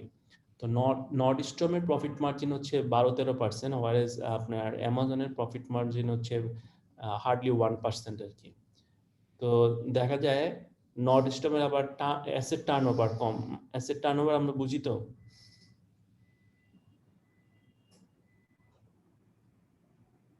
না স্যার, বুঝি না, একটু যদি বুঝিয়ে দিতেন। আচ্ছা, আপনার কি ফুসকলার গল্পটা শুনেছিলাম, নদী ভাঙা ফুসকলা? জি স্যার। হ্যাঁ। না স্যার, শুনিনি স্যার। আমরা শুনি নাই স্যার। হ্যাঁ স্যার। আচ্ছা, তো অনেকে শুনছেন, অনেকে শুনে নেই, আমি আবার একটু রিপিট করি, তাইলে এই কনসেপ্ট আপনার বুঝে এসে যাবে। নদী ভেঙে গেছে, ওই লোক তার ফ্যামিলি নিয়ে ঢাকা চলে আসছে আর কি। তো আসার পরে পাশের বাসায় দেখে যে লোকজন ফুচকা বিক্রি করে, তো সে চিন্তা করলো যে সে তো এতদিন কৃষক ছিল, তো সেও চিন্তা করলো আমিও ফুচকা বিক্রি করি। তো ফুচকা হাতে তার ক্যাপিটাল ছিল হার্ডলি হচ্ছে বাসা ভাড়াটা দেওয়ার পর 3000 টাকার মতো ক্যাপিটাল ছিল আর কি। তো এইটা দিয়ে সে আপনার ওই পুরান ঢাকা থেকে ফুচকা কিনে সারাদিন বিক্রি টিক্রি করে আপনার বাসায় ফিরে আসে, আসার পরে আপনার আবার পরের দিন যায়। তো এইভাবে চলতেছে আর কি। তো তার ফুচকা তো আপনারা জানেন যে অনেক টাকা আপনার প্রফিট থাকে, তাই না? প্রায় 100% প্রফিট থাকে। তো আম, তো গ্রামে থেকে লোকজন আসলো তারে দেখতে, ওই যে তার কি অবস্থা, আইসা দেখে যে সে একটা ভালো বাসা নিচ্ছে, পোলাপান ভালো স্কুলে পড়তেছে, দেখে হিসাব করে মাসে তার 20-25 হাজার টাকা হচ্ছে তার খরচ আছে। তো ওরে জিজ্ঞেস করলো তুমি কি ব্যাপার, তুমি 3,000 টাকার সরি তোমার ফুচকা বেচে তুমি এরকম করো, তুমি কি কোনো 2 নাম্বারই করো কিনা? তো লোকজনের মনে সন্দেহ হওয়ার পর লোকজন তখন গ্রামে যে এলাকার লোকজন এসে দেখলো যে তার বাসাবাড়ি এলাকায় এসে খোঁজ নিল না, কয় না অন্য তো ভালো সব ব্যবসায়ী প্রতিদিন সকালে ফুচকা নিয়ে বাইরে হয় আর রাত্রেবেলা ফিরে নামাজ সমাজ পড়ে, ওনার মধ্যে তো কোনো 2 নাম্বারই নাই। কয় কি ফুচকা বিক্রি করে কিভাবে এটা সম্ভব? কোয়েশ্চেনটা বুঝতে পারছেন? জি স্যার। হ্যাঁ, কিভাবে সম্ভব ফুচকা বিক্রি করে?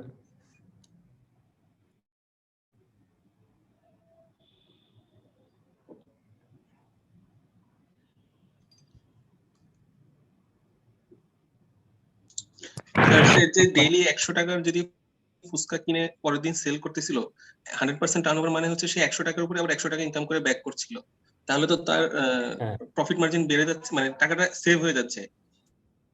মানে ফার্স্ট দিন 100 টাকা ইনভেস্ট করে ওই দিনেই 200 টাকা সে নিয়ে আসতেছে, পরের দিন আবার 100 টাকা ইনভেস্ট করে পরে আবার আরেকদিন 100 টাকা করে নিয়ে আসতেছে, মানে পার ডেতেই তার লাভ থাকছে আর কি 100%।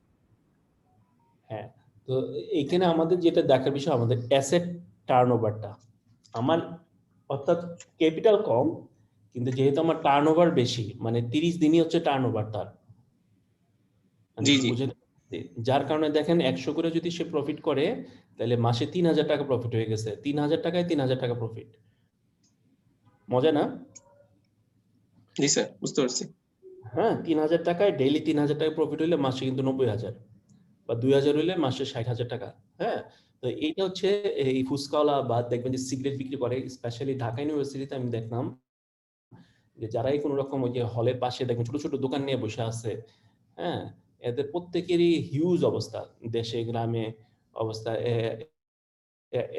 এরা ভালো বিজনেস করে। তারপরে নীলক্ষেতে দেখছেন না ছোট ছোট বইয়ের দোকান, তারপরে দর্জির দোকান, স্টেশনের দোকান, খেয়াল করছেন এগুলা? জি স্যার। এদের এদের সাথে যদি একটু গল্প করেন দেখবেন যে হিউজ অবস্থা বাড়াচ্ছে, কারণ তাদের দোকান ছোট কিন্তু ক্যাপিটাল কম কিন্তু টার্নওভার হচ্ছে কি অনেক বেশি। তারপরে হচ্ছে ফুচকার দোকানদার, আমাদের এলাকা তো এক লোক ছিল ফুচকার দোকানদার, সে মানে মেইন রোডের সাথে প্রায় বাড়ি করে ফেলছে। তারপরে হচ্ছে আপনার ওই যে সিগারেট যারা বিক্রি করে দেখবেন এরা খুব ভালো অবস্থানে থাকে। কথাটা বুঝতে পারছি? তো আপনি ইদার প্রফিট মার্জিন বাড়াবেন অথবা আপনি কি করবেন, অ্যাসেট টার্নওভার বাড়াবেন। হ্যাঁ, কিন্তু কার তুলনায় বাড়াবেন? সব ইন্ডাস্ট্রির কিন্তু অবস্থা সেম না। যেমন অ্যামাজন বা অনলাইনের কথা বলছি, তার অ্যাসেট টার্নওভার বেশি, বাট হোয়াইট নর্ডস্ট্রম তার অ্যাসেট টার্নওভার কম কিন্তু প্রফিট মার্জিন বেশি। ইন্ডাস্ট্রি টু ইন্ডাস্ট্রি কিন্তু এটা ভ্যারি করে। হ্যাঁ, আপনি যখন এগুলা নিয়ে একটু বসবেন, কনসালটেন্ট মানে একটু অ্যানালিসিস করবেন, তখন অবশ্যই অবশ্যই আপনি যেই ইন্ডাস্ট্রির কথা চিন্তা করতেছেন সেই ইন্ডাস্ট্রির সাথে অন্য একই ইন্ডাস্ট্রি একই কোম্পানি একই ইন্ডাস্ট্রির সাথে মানে একই কোম্পানির একই ইন্ডাস্ট্রির সাথে তুলনা করবেন। যদি নর্ড স্ট্রম কথা বলছি তাহলে ক্যাটসাই, মনসুন রেইন, হ্যাঁ, ওয়াসাবি এদের সাথে তুলনা করতে পারেন। যদি অনলাইন হয় তাহলে যেমন চাল ডাল, তারপর হইতেছে ধরেন এই ধরনের কোম্পানিগুলা, ই ভ্যালি একরকম ইন্ডাস্ট্রি। হ্যাঁ, তো ই ভ্যালির সাথে হয়তো আপনি অন্য অন্য কোনো কোম্পানিকে তুলনা করতে পারেন। নতুন বোধহয় আসছে কি যেন কোম্পানিটার নাম, আমাদের শপ না কি যেন, আলেহা শপ না কি যেন। তো এগুলা করতে হবে। হ্যাঁ, অ্যাপেলের সাথে অ্যাপেল, অরেঞ্জের সাথে অ্যাপেল যেন তুলনা না করেন। তাহলে এইটা একটা গেল।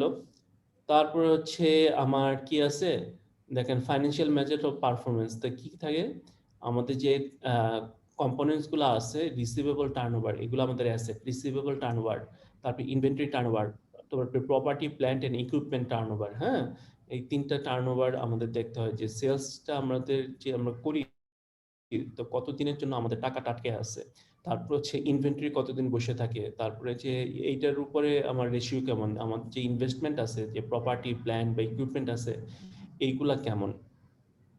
তো আরেকটা মেজার আছে ক্যাশ টু ক্যাশ, মানে একটা ক্যাশ কস্ট হিসেবে ঢুকে আর রেভিনিউ হিসাবে আবার আপনি কালেক্ট করেন, হ্যাঁ, ক্যাশ হিসাবে বা কস্ট হিসাবে বের হয়ে যায়, আর রিটার্ন হয় আপনার হচ্ছে রেভিনিউ হিসাবে। তাহলে ক্যাশ টু ক্যাশ সাইকেলটা কতদিন, তো এইটা একটা ফর্মুলা আর কি এই ইয়েতে।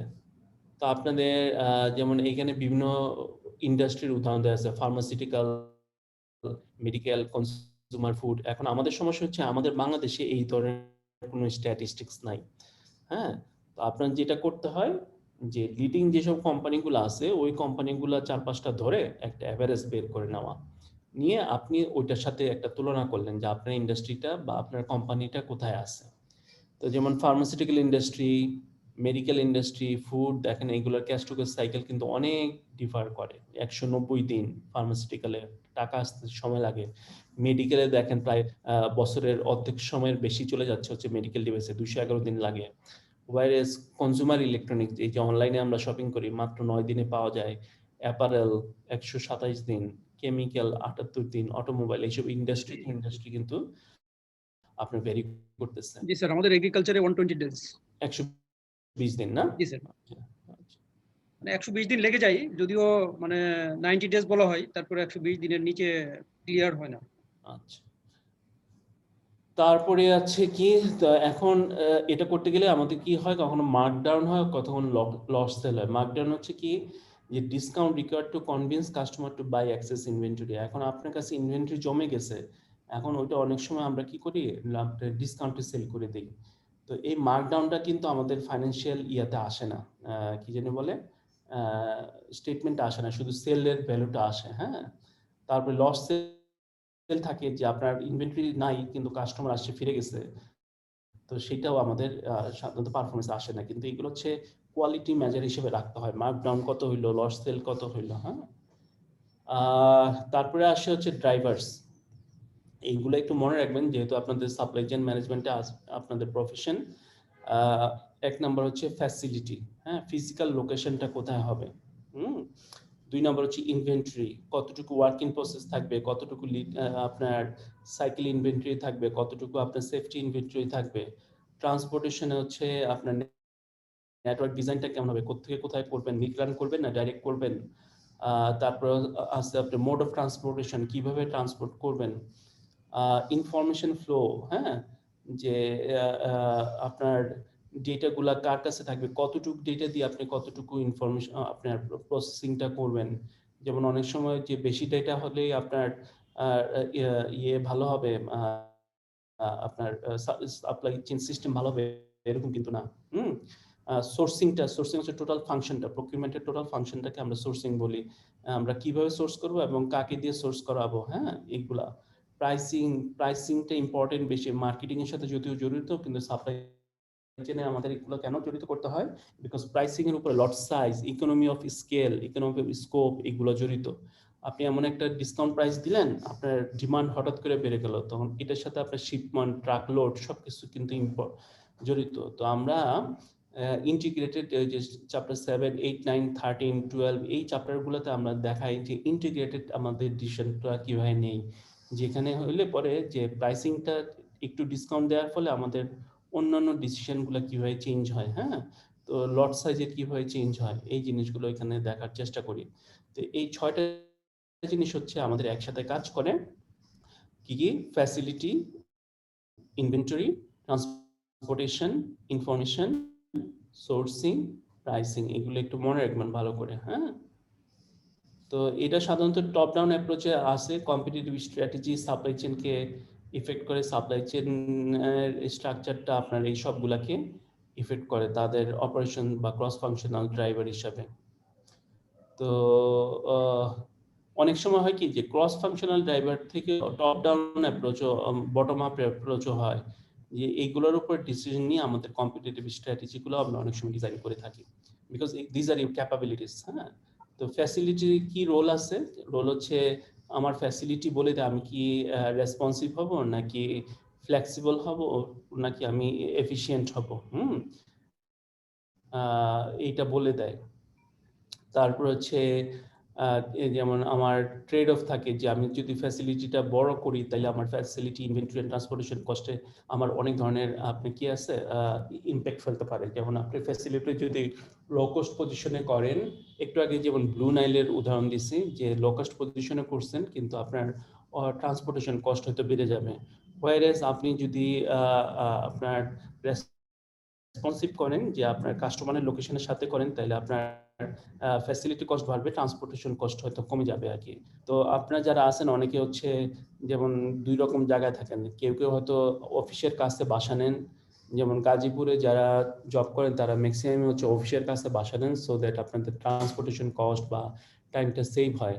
হ্যাঁ, অনেক কিছুতেই সেভিং হয়, বাট ফ্যামিলি থেকে হয়তো অনেক সময় ডিটাচ হয়ে যান আর কি। ওয়ারেজ অনেকে হয়তো চিন্তা করেন যে না আমার যত দূরই বাসায় থাকে আমি বাসায় থাকবো, বাট ফ্যাক্টরিতে যে আমি এরকম জব করবো আর কি। তো এরকম আর কি ট্রান্সপোর্টেশন কস্ট বাড়ে, ওয়ারেজ আপনার রেসপন্সিভনেস হয়তো কমে যায় আর কি। তো এইটা আমাদের হচ্ছে দেখার বিষয়। লোকেশন এখন আমরা যেমন বললাম যে কোথায় লোকেট করব, ইকোনমিক স্কেল দেখার বিষয়, ডিসেন্ট্রালাইজ কোঅর্ডিনেশন, ক্যাপাসিটি যেমন আমার কিরকম ক্যাপাসিটি থাকবে, এইটাও আমরা ম্যাথমেটিক্যালি বের করার দেখার চেষ্টা করি যে আমি কি বড় ধরনের ফ্যাসিলিটি করব না ছোট ধরনের ফ্যাসিলিটি করলে কোথা থেকে কোথায় আমরা ট্রান্সপোর্টেশন করব, এইগুলো আমরা পরে চ্যাপ্টারগুলোতে দেখে থাকি আর কি। হ্যাঁ, তো ম্যাট্রিক্সগুলো কি কি দিয়ে আমরা ফ্যাসিলিটি মেজার করি, যেমন ক্যাপাসিটি ভলিউম হইতে পারে, হ্যাঁ, তারপরে ইউটিলাইজেশন রেট হইতে পারে, থ্রুপুট রেট হইতে পারে, processing setup, down time, idol time, এগুলো আমরা সাধারণত অপারেশনস ম্যানেজমেন্টের ম্যাট্রিক্স এগুলো বের করার চেষ্টা করি। Cost per unit, quality losses, হ্যাঁ, যেমন এক এক জায়গায় এক এক রকম কোয়ালিটি প্রোডাক্টস তৈরি হয়। যেমন যদিও আপনার দেখবেন যে সিপি সব জায়গায় আছে কিন্তু সব জায়গার কোয়ালিটি দেখবেন যে সেম না, কোথাও বেশি ফ্রাই করতেছে কোথাও কম ফ্রাই করতেছে, হ্যাঁ, কম বেশি থাকে, ফ্লো রেট থাকে, তারপরে আপনার সাইকেল টাইম থাকে, ওই যে থ্রুপুট টাইম আছে, হ্যাঁ, এগুলো থাকে ফ্যাসিলিটির। তো এইগুলো দিয়ে আমরা মেজার করার চেষ্টা করি যে ফ্যাসিলিটির আপনার অবস্থাটা কেমন, এটা কি হাইলি এফিশিয়েন্ট নাকি হাইলি রেসপন্সিভ, এটা বের করার চেষ্টা করি। আর তারপর আসে ইনভেন্টরি।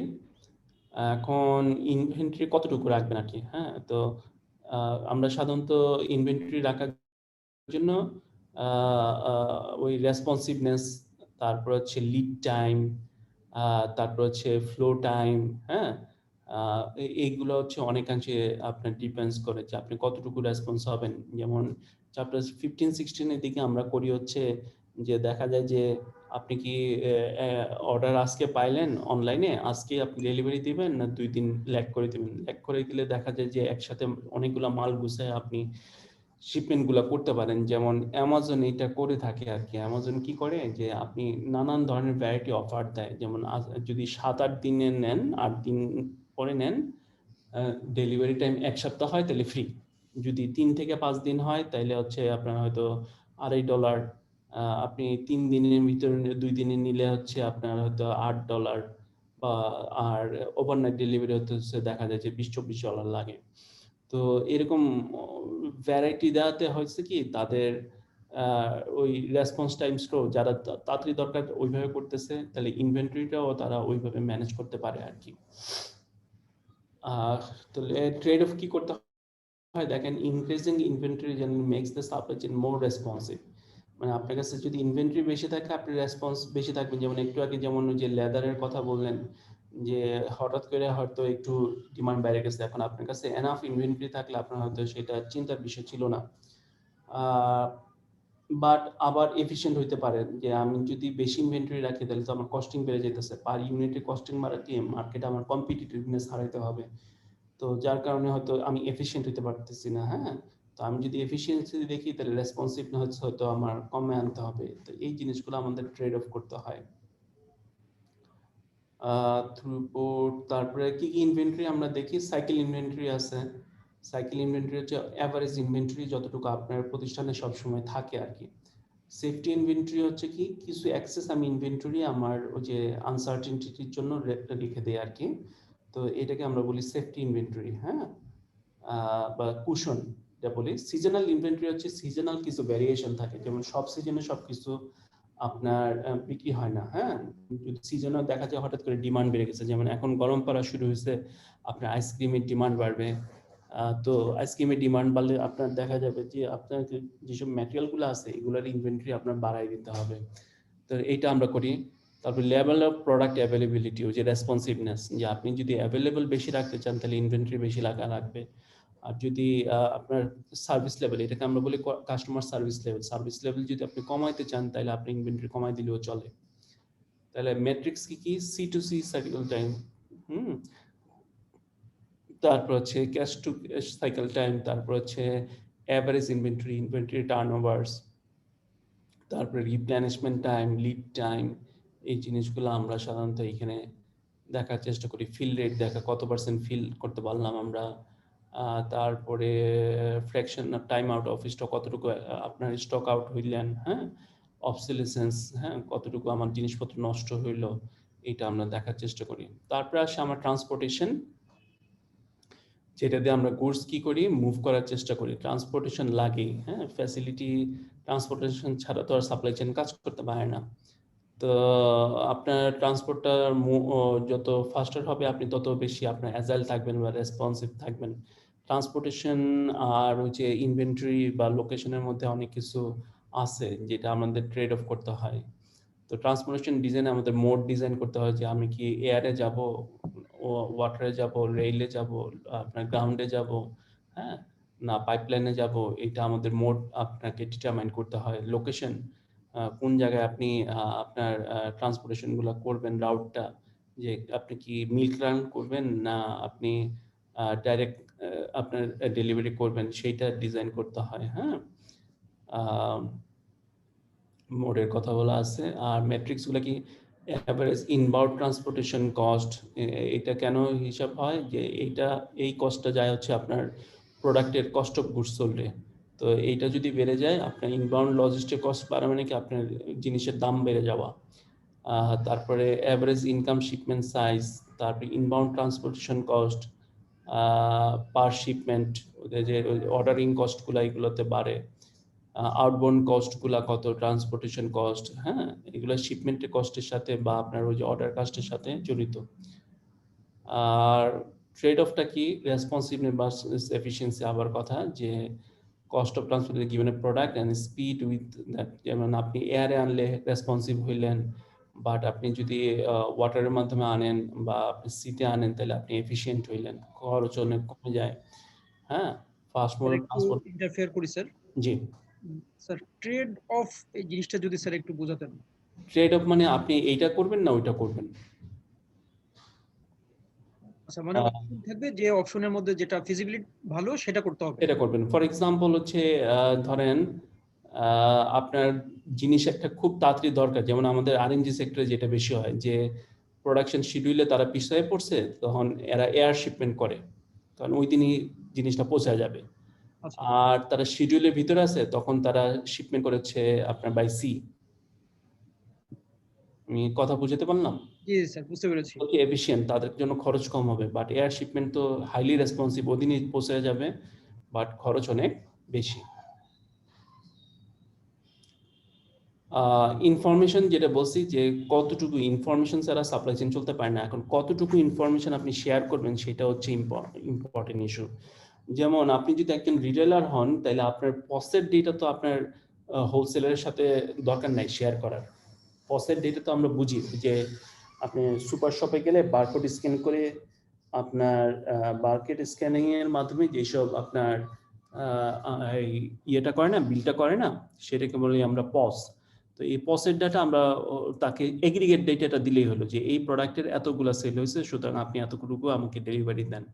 হ্যাঁ, তো এইটা ইমপ্রুভ করা, যে কতটুকু ট্রানজেকশনের ভিজিবিলিটিটা আনবেন, কতটুকু কোঅর্ডিনেশনের মাধ্যমে রাখবেন, কতটুকু, এই যে দেখেন মিনিমাম অ্যামাউন্ট, যতটুকু মিনিমাম দিলে পরে কাজ হয়ে যাবে, আমরা ততটুকু দিব। কারণ ডেটা ওভারলোড কিন্তু একটা বড় ব্যাপার। আপনি দেখবেন যে সারাদিন কাজ করছেন, প্রচুর ডেটা আসে, মাথা গরম হয়ে গেছে।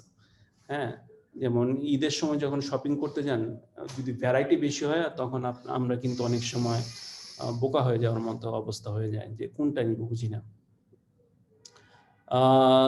তো কম্পোনেন্টস অফ ইনফরমেশন ডিসিশন যেমন push versus pull, define information requires by user, যেমন কিছু আমরা পুশ করি, অ্যাডভার্টাইজমেন্ট পুশ করি, পুল করি, ডিমান্ডের ইনফরমেশনটা পুল করি, কোঅর্ডিনেশনের ইনফরমেশন আমার যায়, হ্যাঁ। তারপরে সেলস অ্যান্ড অপারেশনে আমাদের ইনফরমেশন যায়, সেলস অ্যান্ড অপারেশন, সেলস একটা ডিপার্টমেন্ট, অপারেশন আরেকটা ডিপার্টমেন্ট। এইটার মধ্যে সাধারণত খুব আমাদের দেশে অন্তত খুব বেশি একটা কোঅপারেশন দেখা যায় না, কিন্তু এই দুইটার মধ্যে কোঅপারেশনটা হওয়া সবচেয়ে বেশি দরকার, এই কারণে যে ওইখানে ইনভেন্টরি ডিসিশন, তারপরে হচ্ছে আপনার মডেলের ডিসিশন, প্রোডাকশন ডিসিশন, এই দুইটা ডিপার্টমেন্ট একসাথে কাজ করবে, কিন্তু দেখা যায় যে তাদের মধ্যে কোঅপারেশনগুলো কম হয়, এই জন্যই এই দুইটাকে এক করে রাখছে SNOP।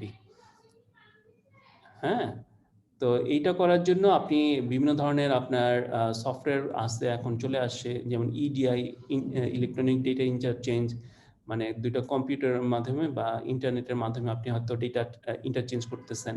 ERP কাজ করতেছে যে সকল ফাংশনগুলোতে কি রিয়েল টাইমে কি অবস্থা এটা আমরা দেখতে পারি, এক জায়গায় চেঞ্জ করলে সব জায়গায় চেঞ্জ হয়ে যায়।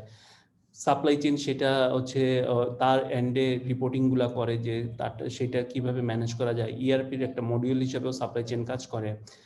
আর নতুন টেকনোলজি হিসাবে, নতুন না এখন পুরনো হয়ে গেছে, RFID আছে, আপনারা জানেন যে ওই যে আইডি কার্ড আপনারা স্ক্যান করান বা ওই যে ডিভাইসের উপরে পুট করেন, এটা রিড করে ফেলে, হ্যাঁ। তো ওই সেম ট্যাগ আপনি বিভিন্ন প্রোডাক্টের উপরে বা কার্টুনের উপরে আমরা দিয়ে দিলে আপনার ওই একটা ডিভাইস ব্লাস্ট করে আর কি, বাস্ট RFID রিডার আছে, সেটা দিয়ে পুরো একটা ট্রাকে কি পরিমাণ মাল আসে, কি মাল আসে, সে অটোমেটিক রিড করে ফেলে। প্রত্যেকটা প্রোডাক্ট আর আপনার আলাদা করে RFID বা স্ক্যান করার দরকার হয় না আর কি।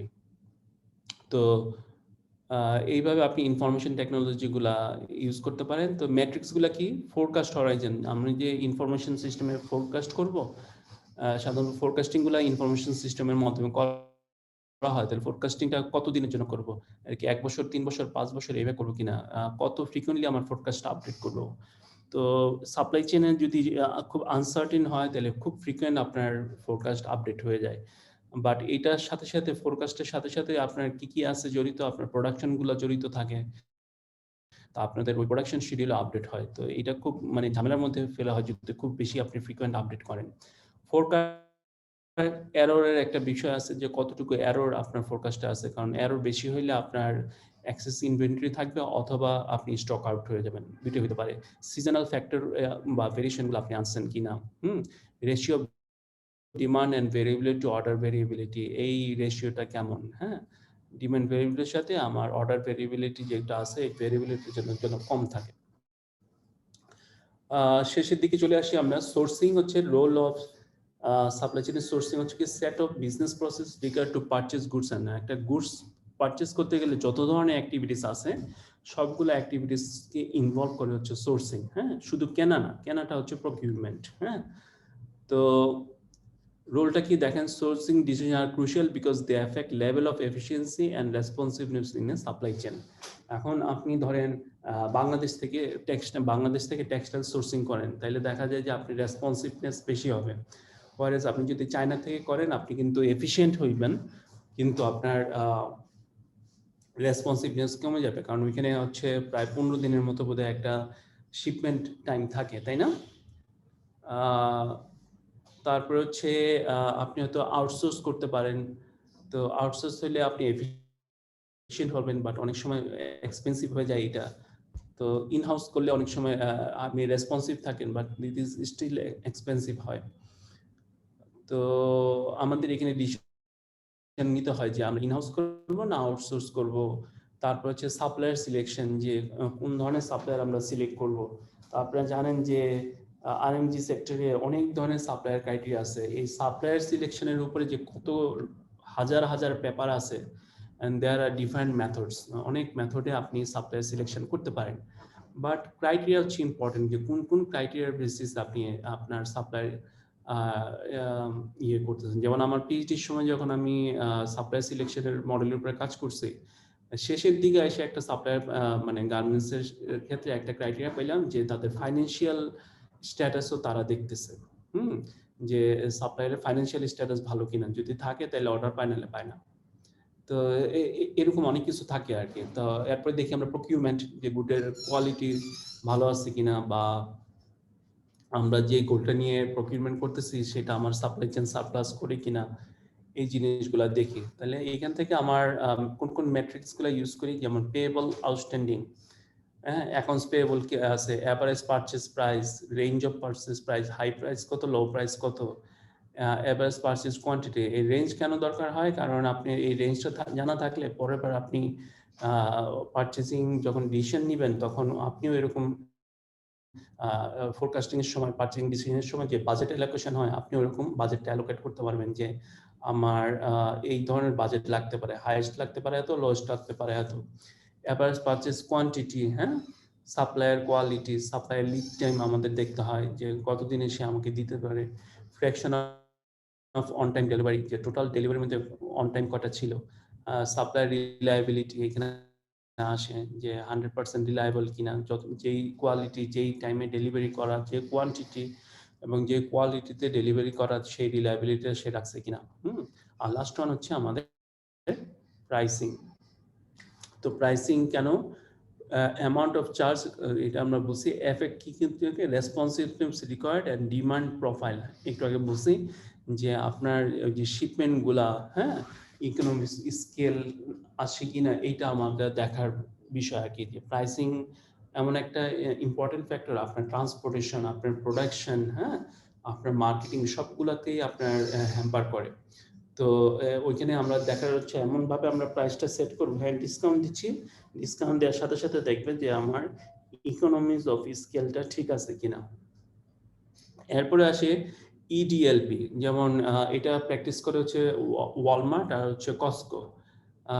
ওয়ালমার্টের আরেকটা ইয়ে আছে, মানে হোলসেলে সেল করে, এরা হচ্ছে Sam's club, Costco, Sam's club, Walmart, ওরা হচ্ছে ইডিএলপি প্র্যাকটিস করে, এভরিডে লো প্রাইস। ওরা কখনো আপনার ডিসকাউন্ট বলে না আর কি, কখনো ডিসকাউন্ট দেয় না। তারা প্রতিদিনই বলে যে আজকের যেটা প্রাইস এটাই হচ্ছে সবচেয়ে low price.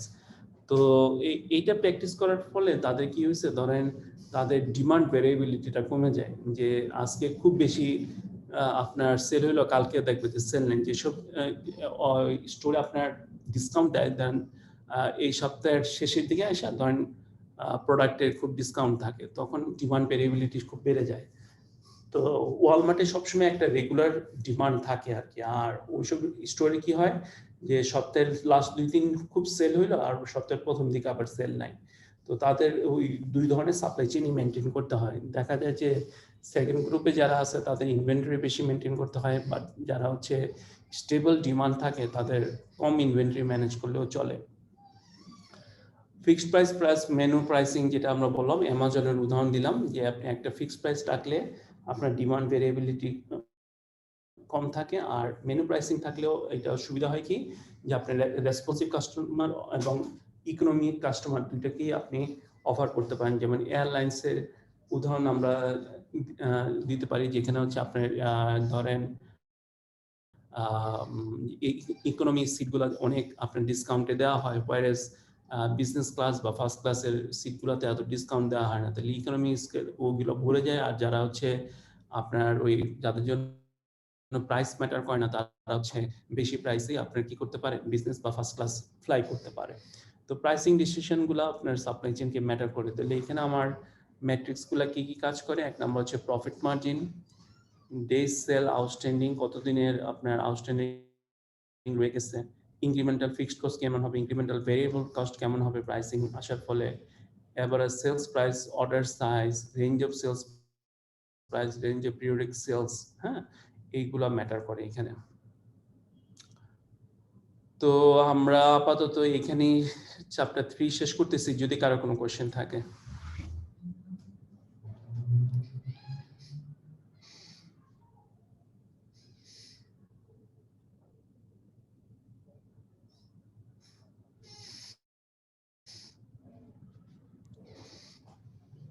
Sir, question pattern সম্পর্কে কি আলোচনা করা যাবে এখন, না এটা পরে করলেই ভালো হবে? এটা মানে পরে মনিট করে দিবে আর কি আপনাদের মনে। হ্যাঁ, ওকে স্যার। আচ্ছা, আর কারো কোনো কোশ্চেন আছে?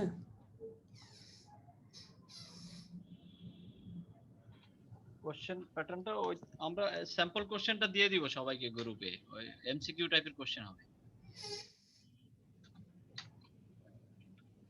আমরা একটা স্যাম্পল দিয়ে দিব 25 কোশ্চেনস একটা সেট, ওইটা দেখলে বোঝা যাবে আর কি। যেগুলো আমাদের চোপড়ার বই এখান থেকে কোশ্চেন গুলো আসবে, সুনীল চোপড়ার যে বইটা। সেক্ষেত্রে কি স্লাইডটাই বেটার হবে ফলো করার জন্য? হ্যাঁ, এটা বেটার হবে, কারণ স্লাইডটা সুনীল চোপড়ার বইটাও একটু পড়তে হবে, আর স্লাইড গুলো তো সামারি আকারে আছে, এই জন্য আপনারা দুইটা থেকে একটু সাপোর্ট নেন। আর বইতে তো আপনার বিভিন্ন ধরনের এক্সাম্পল আছে, কেস স্টাডি আছে, এগুলো একটু দেখলে ভালো হয়। আচ্ছা, এমসিকিউ কোশ্চেন হলে তো কেস স্টাডি থাকবে, তাই না? কেস স্টাডি বলতে আপনার বোঝার জন্য কেস স্টাডি গুলো কাজে লাগবে। এমসিকিউটা অনেকটা কম্প্রিহেনসিভ টাইপের কোশ্চেন হবে, এমসিকিউ অপশন দেওয়া থাকবে, তো আপনার বুঝতে সুবিধা হবে। আচ্ছা, ঠিক আছে।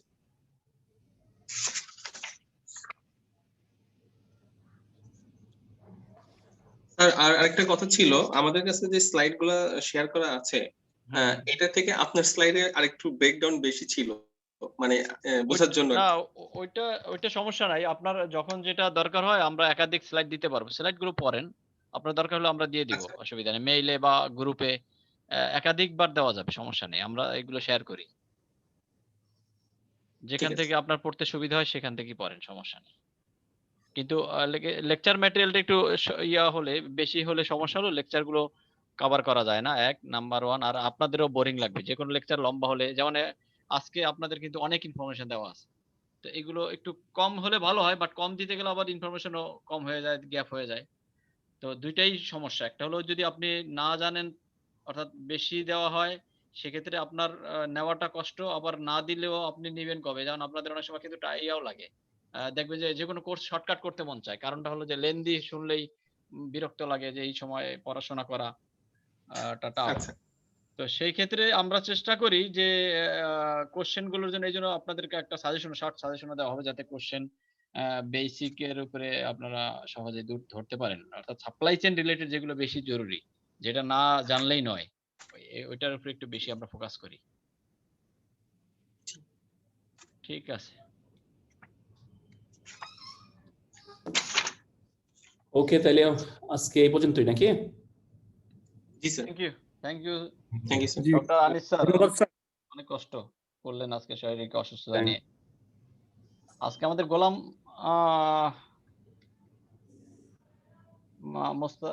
মাওলা কি একজন গোলাম মুস্তাফিজ ছিলেন মনে হয় নাকি? না মনির ভাই, আমি আজকে জাস্ট একটা ক্লাস জয়েন করেছি দেখার জন্য। কেমন লাগছে আপনার? আমি আসলে এই জিনিসগুলো জাস্ট দেখছিলাম, স্যার যে পড়াচ্ছেন, স্যার তো খুবই ভালো প্রেজেন্টেশন দিয়েছেন, বাট ইনফরমেশন অনেক বেশি। প্রবাবলি আমি যখন পড়াই স্টার্ট করব, দ্যাট উইল বি গ্রেট। আমি এখনো শুরু করিনি। তবে আপনি একটা কাজ করবেন, সময় পেলে জয়েন করেন, অসুবিধা নেই, আপনি পরে করেন ক্লাসগুলো, বাট এখন জয়েন করে মাঝে মাঝে একটু ধারণা নেন। না, যেটা ছিল কি, স্যার অনেক প্র্যাকটিক্যাল এক্সপেরিয়েন্স শেয়ার করেছেন সবগুলা থিওরির সাথে, সো আমি মনে করি সেগুলো অনেক বেশি ইম্পর্টেন্ট। হ্যাঁ, থিওরিটিক্যাল তো পড়াই যায়, বাট জিনিসগুলা লিংক আপ থাকলে রাইট। এই জন্যই আমরা ওই আনিস স্যারকে একটু বলি যে প্র্যাকটিক্যাল পয়েন্ট অফ ভিউ থেকে উনি ট্রাই করেন, আর এটা আপনার একটু কানে দিয়ে ইয়ারফোন দিয়ে বাসার রিল্যাক্স মোডে, আপনি যেহেতু চলে আসেন ব্যাংক থেকে 9টার পরে, আমাদের ক্লাস তো 9টার আগে শুরু হয় না। আমরা আজকে একটা ক্লাস ছিল বিকালে, কিন্তু আমি এটা ক্যান্সেল করছি শুধু আপনাদের কথা চিন্তা করি, কারণ বিকালে সম্ভব হয় না। তো ট্রাই করবেন 9টা, সোয়া 9টার ভিতরে জয়েন করার, ইনশাআল্লাহ। এটা শুক্র শনিবার 2 দিন, আর অন্যান্য দিন এক্সট্রা থাকে, সেটাও যদি সুযোগ হয় ট্রাই করবেন, অসুবিধা নেই। আর আমরা এগুলো আস্তে আস্তে আমাদের চ্যানেলে দিয়ে দিব, আপনারা যদি রেকর্ডিংটা আমরা না সেন্ড করতে পারি গুগল ড্রাইভের মাধ্যমে, তাহলে আমাদের চ্যানেলে পাবেন, ইউটিউবে আমাদের এইগুলোর মডিফাই করে অন্তপক্ষে মোটামুটি যেগুলো দেওয়া যায় সামারি আকারে, এগুলো আপনারা পেলে আপনাদের বারবার শুনতে সুবিধা হবে। এই ধরনের রিয়েল এক্সাম্পল গুলো, রিয়েল কেস স্টাডি গুলো, বা যেটার সাথে লিংক আছে থিওরির সাথে প্র্যাকটিক্যালের, হেল্পফুল হবে আশা করি। ইউটিউব চ্যানেলের লিংকটা একটু হোয়াটসঅ্যাপে দিয়ে দিন। হ্যাঁ, অসুবিধা নেই, দিয়ে দিব, আমরা একটু ট্রাই গুছাচ্ছি, তো একটু ঝামেলায়ও আছি, একটু আমরা দিয়ে দিব।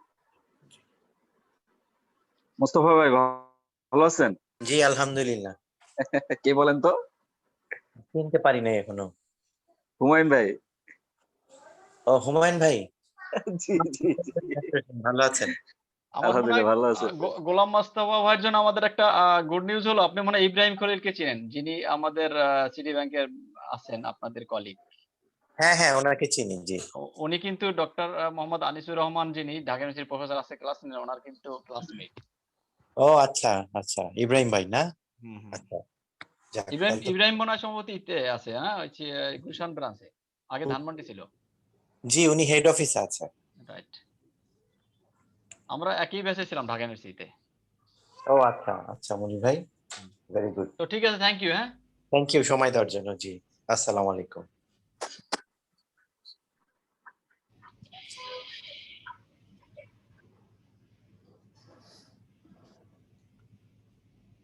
ওকে, তাহলে ইনশাআল্লাহ নেক্সট ক্লাসে দেখা হচ্ছে।